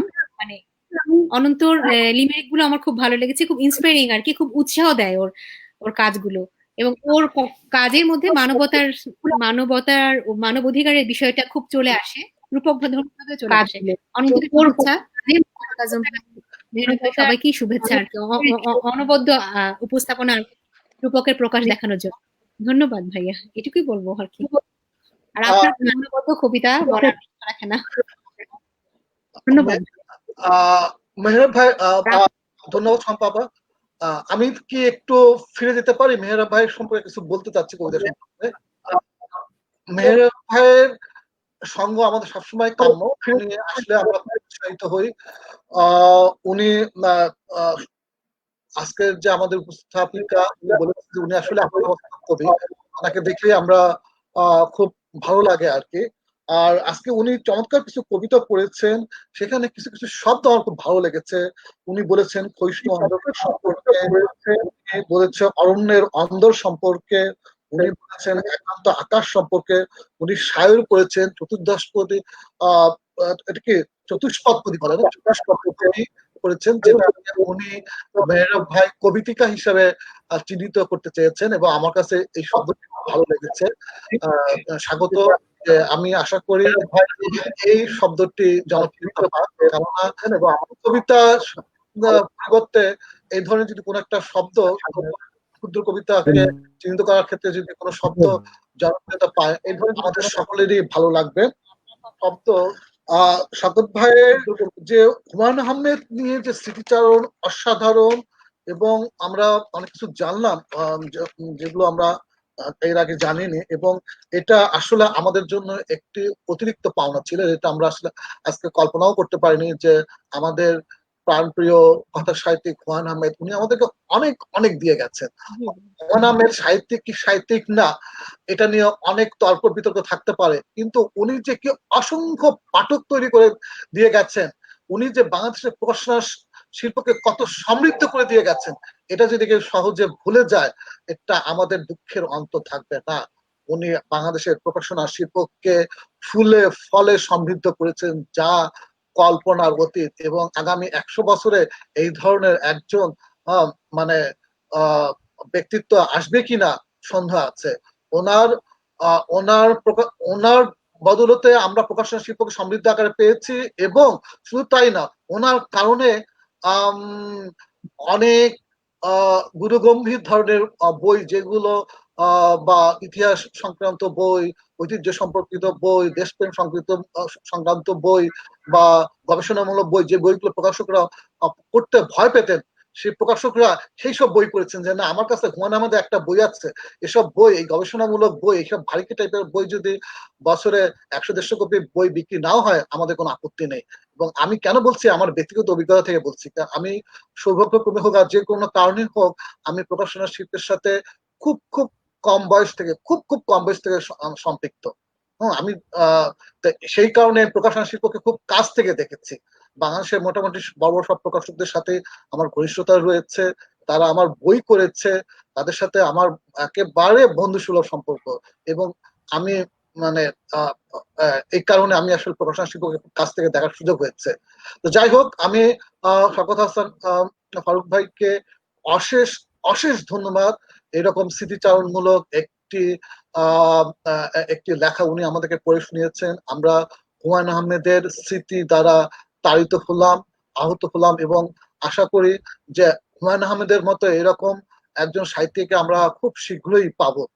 এবং ফারুক ভাই যেটা বলেছেন যে উনি আসলে নিজেকে সাহিত্যিক কিনা এটা নিয়ে উনি কখনোই বড়াই করতেন না। আমি ওনার একটা সাক্ষাৎকার দেখেছি, উনি বলেছেন যে আমি মৃত্যুর পর আমি কি পাবো আমি জানি না, আমি এখন যা পাচ্ছি, পাঠক যে আমাকে ভালোবাসছে, এটাই আমার বড় বড় পাওনা। তো যাই হোক, আমিও খুব আবেগতাড়িত হয়ে গেছি হুমায়ুন আহমেদের কথা মনে পড়াতে। উনি যেখানে আছেন, যেভাবে আছেন, উনি ভালো থাকবেন, আল্লাহ তাকে বেহেশত নসিব করুক। ভালো আছেন উনি নিশ্চয়। আর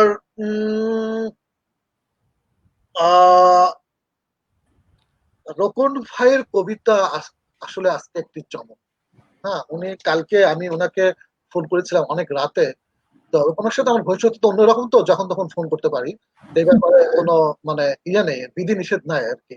এটা উনি সেই বিধি নিষেধটা তুলে নিয়েছেন। তো যাই হোক, কথা প্রসঙ্গে তা উনি বললেন যে আমি একটা কবিতা পড়েছি, খুব ইতস্তত বোধ করছিলেন। তা আমি বললাম ইতস্তত বোধ করার কিছু নাই। হ্যাঁ, তা যদি খুব বেশি ইতস্তত বোধ করে থাকেন তাহলে আমাকে দিন, আমি আপনার কবিতার প্রথম পাঠক হতে চাই। যাই হোক, আমি ঘুম থেকে উঠেছি, উনি হয়তো আমাকে মেসেজ করেছেন বা পাঠিয়েছিলেন, আমি জানি না কিনা, আমি ঘুম থেকে উঠেছি 10:30 পর, আমি ক্ষমা চেয়ে নিচ্ছি, আমি দেরি হয়ে গিয়েছিল। তো রূপম ভাইয়ের কবিতা আমাদের কাছে চমক ছিল। ওনার কবিতায় মেহরাব ভাই বলেছেন নাটকীয়তা আছে, সেটা আমি স্বীকার করি। শম্পা বলেছেন ওনার কবিতা নতুনতা আছে, সেটাও স্বীকার করি। সর্বোপরি এবং মেহরাব ভাই এই কথাও বলেছেন যে না, এই কবিতা নতুন করে সংস্কার করার কিছু নাই, এটা ঠিক আছে, এটা ওকে। হ্যাঁ, আমরা যা পেয়েছি অনেক ভালো পেয়েছি, এবং আমার ওনার মতে যে এটা সংস্কার করার আর দরকার নেই, আমি মনে করি যথেষ্ট ভালো কবিতা আমরা পেয়েছি রূপম ভাইয়ের কাছ থেকে। ফারুক আজম ভাই আজকে মেহরাব ভাইয়ের কবিতিকা পাঠের পরিপ্রেক্ষিতে ফারুক আজম ভাই একটু অনুপ্রাণিত হয়ে উনি আমাদেরকে কিছু অনুকবিতা শুনিয়েছেন, এবং সেগুলো আমার খুব ভালো লেগেছে। সব মিলে অনন্তর কথা তো আমি আগেই বলেছি, আর সব মিলে আমার আজকে কবিতা আড্ডাটাকে একটু ব্যতিক্রম ধরি মনে হয়েছে, একটু বেশি উপভোগ্য মনে হয়েছে। আমি এই কবিতা আড্ডাটাকে আজকে আমার কাছে মনে হয় সাফল্যমণ্ডিত কবিতা আড্ডা, এবং এটা সাফল্যমণ্ডিত করার জন্য যারা আজকে অংশগ্রহণ করেছেন, উপস্থাপিকা সহ, এবং যারা কবিতা পাঠ করেছেন, যারা আমাদের অনুষ্ঠান দেখছেন বর্তমানে, এবং যারা ভবিষ্যতে দেখবেন ইউটিউবে বা অনলাইনে অন্য কোনো ফর্মে, তাদেরকে সকলকে শুভেচ্ছা, অভিনন্দন এবং শুভকামনা। এখানে আমার যে আজকে অনুষ্ঠান সম্পর্কে যে আমার বক্তব্য ছিল সেগুলো তুলে ধরতে চেষ্টা করেছি। মনে হয় অনেক কিছু আমি ইয়ে করতে পারিনি, হয়তো বাদ গেছে, আমি সেজন্য ক্ষমা চেয়ে নিচ্ছি। পরবর্তী অনুষ্ঠানে যদি আমি কিছু বাদ দিয়ে থাকি, আমি এখান থেকে পরবর্তী অনুষ্ঠানে আমি অ্যাড করে নিবো, আর কি সংযোজন ঘটাবো। ওকে, সকলকে ধন্যবাদ, সকলকে শুভেচ্ছা। অনেক ধন্যবাদ অনিরুদ্ধ আলো।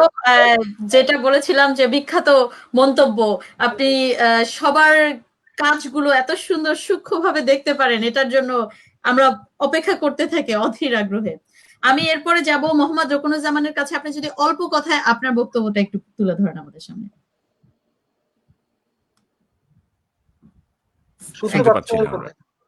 হ্যাঁ, আপনার মনে হয় মাইক্রোফোন এখন শুনতে পাচ্ছেন? জি, শুনতে পাচ্ছি। হ্যাঁ, এখন ঠিক আছে। আমি তো অনলাইনে অফ ছিলাম আজকে, জানি যে আমি আজকে আসবো না, কারণ আমি দেখি যে অনেক আছে, আমি ওয়াচ করতে চেয়েছি।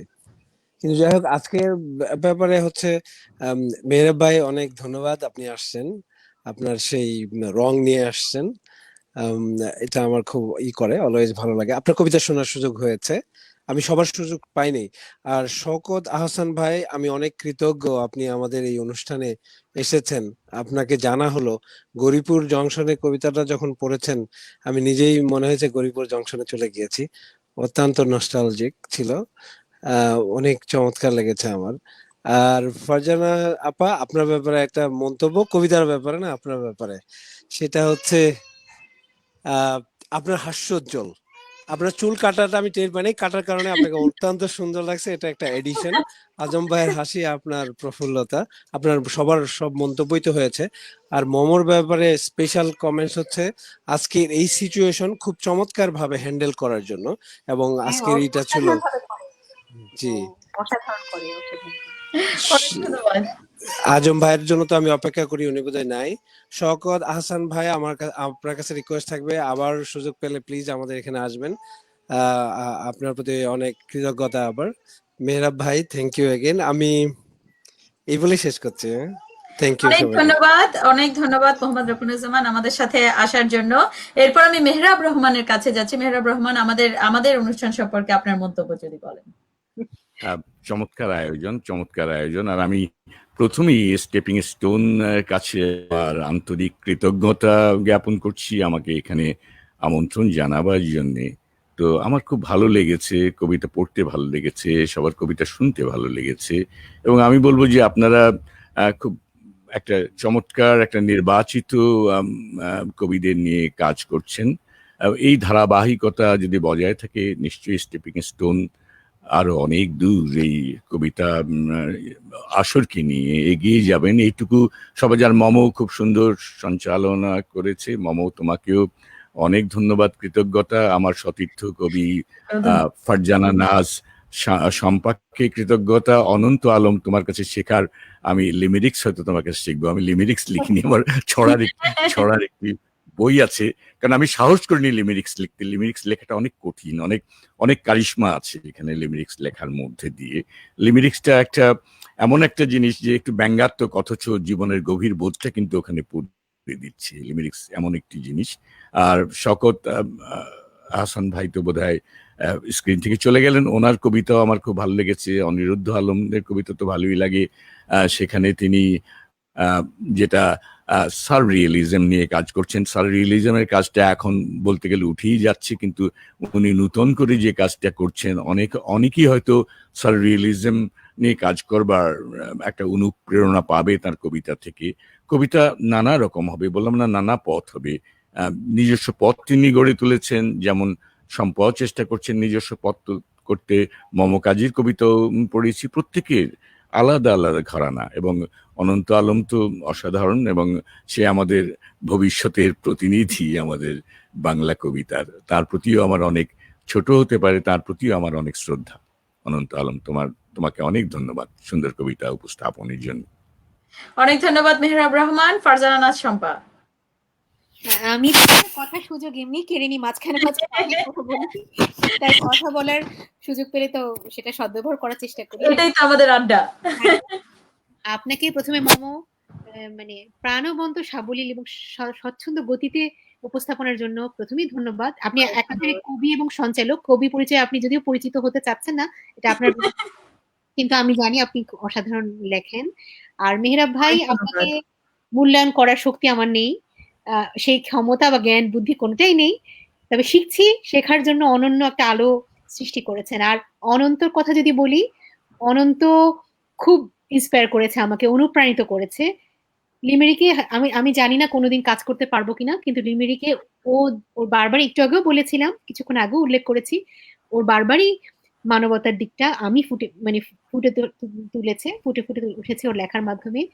রোকন ভাই অন্য মাত্রায় বলেছেন, এই মাত্রায় কবিতা আসা উচিত, আসছে, এবং আপনি সেটা আনতে পারবেন সেই বিশ্বাস আমার আছে। এবং খুব প্রাণবন্ত রোকন ভাই আপনার কবিতা। আর আমার বড় ভাই শওকত হাসান ফারুক ভাইয়ের কাছে বলবো, ফারুক ভাই সম্বন্ধে বলবো, ওনার সম্বন্ধে আমার বলার আসলে কিছু নেই, কারণ বলে শেষ করা যাবে না। এত পড়েছি ওনাকে নিয়ে, আমি এত পড়ছি, শিখছি। ওনার মানে সুবিস্তৃত ক্ষেত্র, সমৃদ্ধ সৃষ্টি। অসংখ্য ধন্যবাদের শেষ মুহূর্তে আমার ছোট বোনের আবদারে উনি চলে এসেছেন। আমি যখন বললাম যে ভাইয়া কানাডা থেকে বলছি, একটু যদি আসেন আমাদের অনুষ্ঠানটা আলোকিত করেন, সাথে সাথে বলেছেন আসবেন। আমি অসংখ্য ধন্যবাদ যে উনি ওনার সব কাজের ব্যস্ততা ফেলে উনি আমাদের মাঝখানে এসে অনুষ্ঠান সমৃদ্ধ করেছেন। এবং সর্বশেষে বলতে হয় ফারুক আজম ভাই আর অনিরুদ্ধ আলম ভাইয়ের কথা। অনিরুদ্ধ আলম ভাই আমার, বারবারই বলি, আমার শিক্ষা গুরু, নির্দেশক। এবং কবিতার যেই মাত্রাটা মেহরাব ভাই উল্লেখ করলেন, যে মানে অন্য মাত্রায় রূপককে উনি অসাধারণ ব্যঞ্জনায় দেখান। এবং আমি সত্যি কথা বলতে কি, উনি আমার একজন ডিকশনারির মতো, সাহিত্যের ডিকশনারির মতো। আমি পড়ে নিই ওনার কবিতা, যদি একটা কবিতা লিখে ওনার কবিতা পড়ে লেখার চেষ্টা করি, সেটা হয় কিনা জানি না, সেটা পাঠকই বলবেন। আর তো ফারুক আজম ভাই তো সেই একই নির্ভীক প্রেমিক, নির্ভীক আবৃত্তিকার এবং অনবদ্য একজন আবৃত্তিকার।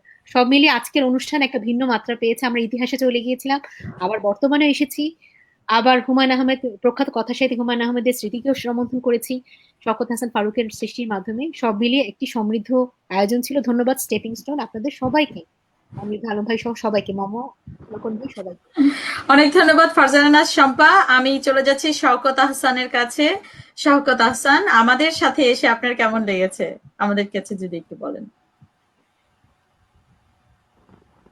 শুনতে পাচ্ছি না। এক কথায় বলবো, অত্যন্ত ভালো লেগেছে। একটা মজার ব্যাপার কি, এই যে এই বর্তমান যে করোনা পরিস্থিতিতে বলতে হয়, এখানে এখন ইমিউনিটি মানে রোগ প্রতিরোধ ক্ষমতা হলো সবচেয়ে মূল বিষয়। যখনই আমরা স্মৃতিচারণ করি, কোনো ভালো জায়গায় যাই, ভালো অনুষ্ঠানে এনজয় করি, তখনই আমাদের ভিতরে ডোপামিন সিক্রেশন হয়। সিক্রেশন হলে আমাদের সেন্স অফ ওয়েলবিং, ভালো লাগা তৈরি হয়, এবং ভালো লাগা ইমিউনিটি বৃদ্ধি করে। এবং এই যে ভালো লাগাটা, সেন্স অফ ওয়েলবিং, হ্যাঁ, ধরো তুমি দুবাই থেকে টরন্টো যাচ্ছ বিমানে, হ্যাঁ, তোমার সামনের সিটে একটা সুন্দর, আমার সামনের সিটে সুন্দর মেয়ে বসে বসছে, আমি তাকে চিনিও না, দেখবো না, কথা বলবো না, কিন্তু আমার এই 14 ঘন্টা জার্নিটা কিন্তু সুন্দর হবে। This is sense of wellbeing. হ্যাঁ, সুতরাং এই সময়ে মানে আপনাদের প্রত্যেকের সান্নিধ্যে আসতে পেরে আমার খুব ভালো লাগছে। আমারও মনে হয় সবারই ভালো লাগছে, এতে প্রত্যেকেই আজকে অন্তত ইমিউনিটি বৃদ্ধি হবে, আমরা রোগ প্রতিরোধ ক্ষমতা বৃদ্ধি হবে, আমরা ইনশাআল্লাহ জয় করতে পারবো। এত সুন্দর করে বলার জন্য অনেক ধন্যবাদ। আপনার কথাগুলো আমরা খুব খুব মজা করে শুনছি। আমি চলে যাব আমাদের অন্যতম বিশেষ অতিথি কবি অনন্ত আলমের কাছে। অনন্ত আলম, আপনার কেমন লেগেছে আমাদের সাথে এসে? কেমন মনে হলো, যে কবিতা শেয়ার করে কেমন লাগলো? অনেক ভালোই লেগেছে, যে হলো মানে স্টেপিং স্টোন, এই যে এই করোনা টাইমে যে হলো স্টেপিং স্টোন নেটওয়ার্ক যেটা চালাতে পারছে, এই প্রোগ্রামটা যে হলো মানে এটা আসলেই অনেক হলো হলো আমার ভালো লাগছে যে আমরা এরকম এই করোনা ভাইরাসেও হলো আমরা যোগাযোগ করতে পারছি একটা হলো ওয়ে নিয়ে, আর হলো মানে হলো আমাদের ক্রিয়েটিভিটি, কবিতা এগুলো সব শেয়ার করতে পারছি, মানে খুবই ভালো লাগছে। আমি হলো হলো হোপ করছি যে আমি ভবিষ্যতেও পার্ট নিতে পারছি এই হলো স্টেপিং স্টোন নেটওয়ার্কের প্রোগ্রামে। আর হলো আসলে মানে সবাইদের হলো সবাইরা হলো কবিতা আবৃত্তি করছে না, সবাইদের হলো গলা অনেক ভালো ছিল, সবাই মানে অনেক ভালো কবিতা হলো আবৃত্তি করছে। আমার মনে হয় যদি আমরা ভবিষ্যতেও এটা চালাতে পারি তাহলে হলো অনেক ভালো হবে, আর হলো মানুষের এন্টারটেনমেন্টও পাবে আমাদের হলো এই প্রোগ্রামটা দেখে। অনেক পিপল তো এই সময় হলো অনেক জিনিস এখন করতে পারছে না, কিন্তু আমরা এই প্রোগ্রামটা যদি করছি মানুষের একটা হলো এন্টারটেনমেন্টের জিনিস এখন আছে, তাহলে আমার মনে হয় যে এটা অনেক ভালো লাগছে যে আমি হলো পার্ট নিতে পেরেছি স্টেপিং স্টোন নেটওয়ার্কের একটা প্রোগ্রামে। অনেক ধন্যবাদ অনন্ত আলম, আপনি এত সুন্দর করে বললেন এবং আমরাও আপনাকে পেতে চাই। আপনাকে পেয়ে আমাদেরও মনে হচ্ছে আমাদের অনুষ্ঠানটা সমৃদ্ধ হয়েছে। আমি সবাইকেই বলছি আজকের এই অনুষ্ঠান, আমাদের অনুষ্ঠানগুলো হয় কিছুটা ঝটিকা সফরের মতো, যে আমরা হঠাৎ করে শেষ মুহূর্তে বলি আচ্ছা আসো আমরা সবাই বসি রবিবার সকালে, এবং গত 1-1.5 মাস ধরে আমরা আমাদের এই অনুষ্ঠানটি করছি। মেহরাব রহমান, অনেক ধন্যবাদ। আমাদের শুরুটা আপনাকে নিয়েছিল এবং আপনি এখনো আছেন এবং ভবিষ্যতেও ইনশাল্লাহ থাকবেন। শওকত হাসান, আমার খুব ভালো লেগেছে যে বিশেষ করে যে আমি হুমায়ুন ভক্ত, সো হুমায়ুন আহমেদের যে ব্যাপারগুলো আপনি নিয়ে এসেছেন আমি খুব কৃতজ্ঞ। ফারজানা শম্পা, আপনাকে দেখলেই মনে হয় যে না একটা সেফ স্পেস আমার জন্য মনে হয়, ঠিক আছে বিপদে পড়লে রক্ষা করার কেউ আছে। অনিরুদ্ধ আলম সবসময় অনুপ্রেরণা দিয়ে চলছেন, কবিতা হোক আর না হোক সে বলে যে সবসময় শেয়ার করতে। মোহাম্মদ রকুনুজ্জামান, যার কারণে স্টেপিং স্টোন অ্যাকচুয়ালি হয়েছে, অবশ্যই মোহাম্মদ রকুনুজ্জামান এবং অনিরুদ্ধ আলম দুজনের কারণেই হয়েছে। অনন্ত আলম এত সুন্দর একটা কবিতার নতুন ধারা আমাদের মাঝে এনেছেন। আমি বয়সের কথা বলবো না, আমার মনে হয় যে যে কবি সে ছোট থেকেই কবি, শুরু থেকেই কবি এবং শেষ পর্যন্ত কবি। কবির বয়স নেই। আচ্ছা আমি কি কবির বয়স নেই। হ্যাঁ জি জি অবশ্যই অনিরুদ্ধ আলম। আচ্ছা আমি অনন্ত আলমের লিমিক্স সম্পর্কে একটু বলি।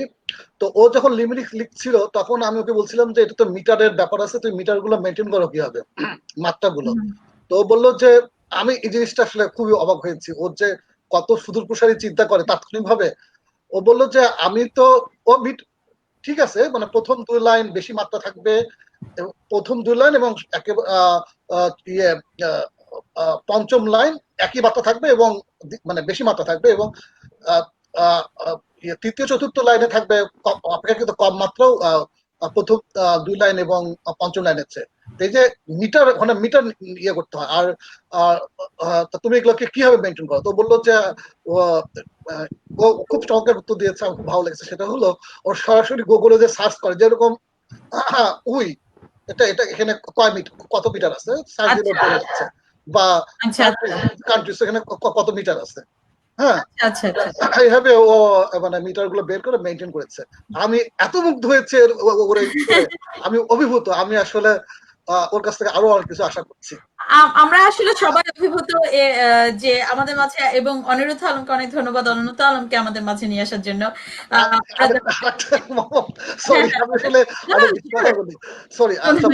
আমরা কি মামুর কোনো কবিতা শুনেছি? আমি কিন্তু হয়তো ব্যাক স্টেজে ছিলাম, হয়তো আমি মানে মিস করেছি। না, মামুর কবিতা শুনিনি। তাহলে তো এটা মামুর কবিতা অবশ্যই শুনবো, পুরোনো হোক নতুন হোক, এটা মিস করতে পারি না। মামুর কবিতা দিয়ে শেষ হবে। আচ্ছা ঠিক আছে, আমি কবিতার মধ্যে প্রডিউস করতে পারিনি, কিন্তু কিছুদিন আগে লেখা একটা কবিতা আমি শেয়ার করছি। আপনারা খুব চালাক, ফাঁকি মারতে দেন না, ধরে ফেলেন। আচ্ছা মামুর কবিতা শুনবো না, উপস্থাপিকা শুনবো না, অবশ্যই শুনতে হবে। আমি ভেবেছি শেষ হবে মমকে দিয়ে, এই জন্য আমি এতক্ষণ কথা বলিনি। আচ্ছা ঠিক আছে, পড়ছি। কবিতার নাম হচ্ছে এই ছেলেটা। এই ছেলেটা সোনামুখী শুয়ের ডগার মতো সূক্ষ্ম অনুভূতির বাক্স ভরা অভিমান নিয়ে কপট রাগের ভেলায় চড়ে কোথায় যাও আমায় ফেলে? এই ছেলেটা বসন্ত সবুজ পাতার মতো নবীন মনের গহীনতা কেমন করে রাখো বলো বুকটা ভরা যত কথা।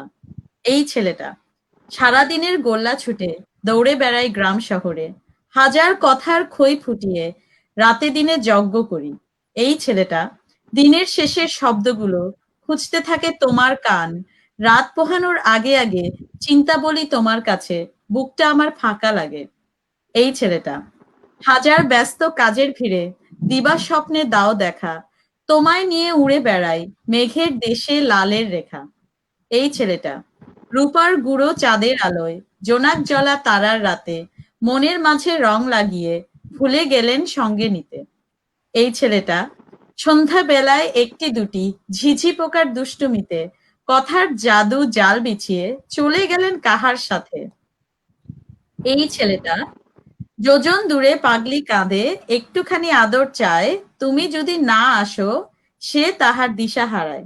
এই ছেলেটা ভালোবাসার সাগর বুকে নিয়ে আমায় যদি রাখো এমন ভুখা, আমার সকল ভালোবাসা নিয়ে গিয়ে আমোদ করবে আর কতদিন সখা।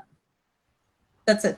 বাহ বাহ বাহ, সুন্দর। ওই যে বুকটা কেমন ফাঁকা লাগে, মনটা কেমন কেমন করি, ওখানে কিন্তু কবিতার যে কারিশমাটুকু একটি লাইনের মধ্যে, ওই একটি লাইনই বড় একটা কবিতা। বুকটা কেমন ফাঁকা লাগে, এত কিছু পড়ে এই ছেলেটা ফাঁকা লাগে, এটাই প্রেম। ধন্যবাদ, অনেক ধন্যবাদ। আমি একটু যোগ করতে চাই। ওই মেয়েটা, হ্যাঁ, অনেক ধন্যবাদ। অনিরুদ্ধ আলম। হ্যাঁ, আচ্ছা, আমি আসলে মামুর কবিতা শোনার মাঝখানে ডিসকানেক্টেড হয়ে গিয়েছিলাম ইন্টারনেটের কারণে, সম্ভবত ইন্টারনেটের প্রবলেমের কারণে। যাই হোক, আমি শেষটুকু শুনতে পেরেছি। একটা বাক্য শুনেছি, আমার খুব ভালো লেগেছে, যে ভালোবাসার সাগর নিয়ে আমাকে রাখো ফুকা। অসাধারণ লেগেছে আমার কাছে, মনে হচ্ছে এটাই একটা কবিতা। হ্যাঁ, তো আমাকে একটি সুন্দর কবিতা উপহার দেওয়ার জন্য অশেষ ধন্যবাদ। আমার খুব ভালো লেগেছে। অনেক ধন্যবাদ আমাদেরকে উৎসাহ দেওয়ার জন্য। অবশ্যই আজকের আমার কবিতা দিয়ে অনেক ধন্যবাদ ধরে ফেলার জন্য। আজকের অনুষ্ঠানটা আমার কাছে অনেক ভালো লেগেছে, আপনাদের সাথে আড্ডা মারতে পেরে খুব ভালো লেগেছে। আর হচ্ছে আগামী সপ্তাহের জন্য সবাইকে দেখার আমন্ত্রণ জানিয়ে আজকের মতো এখানেই সমাপ্তি করছি। আশা করি আগামী এক সপ্তাহ সবার খুব সুন্দর যাবে, কবিতাময় হোক আপনাদের প্রতিটা প্রহর। এবং আজকের মতো বিদায়। ধন্যবাদ, ধন্যবাদ সবাইকে, ধন্যবাদ সবাইকে, ধন্যবাদ।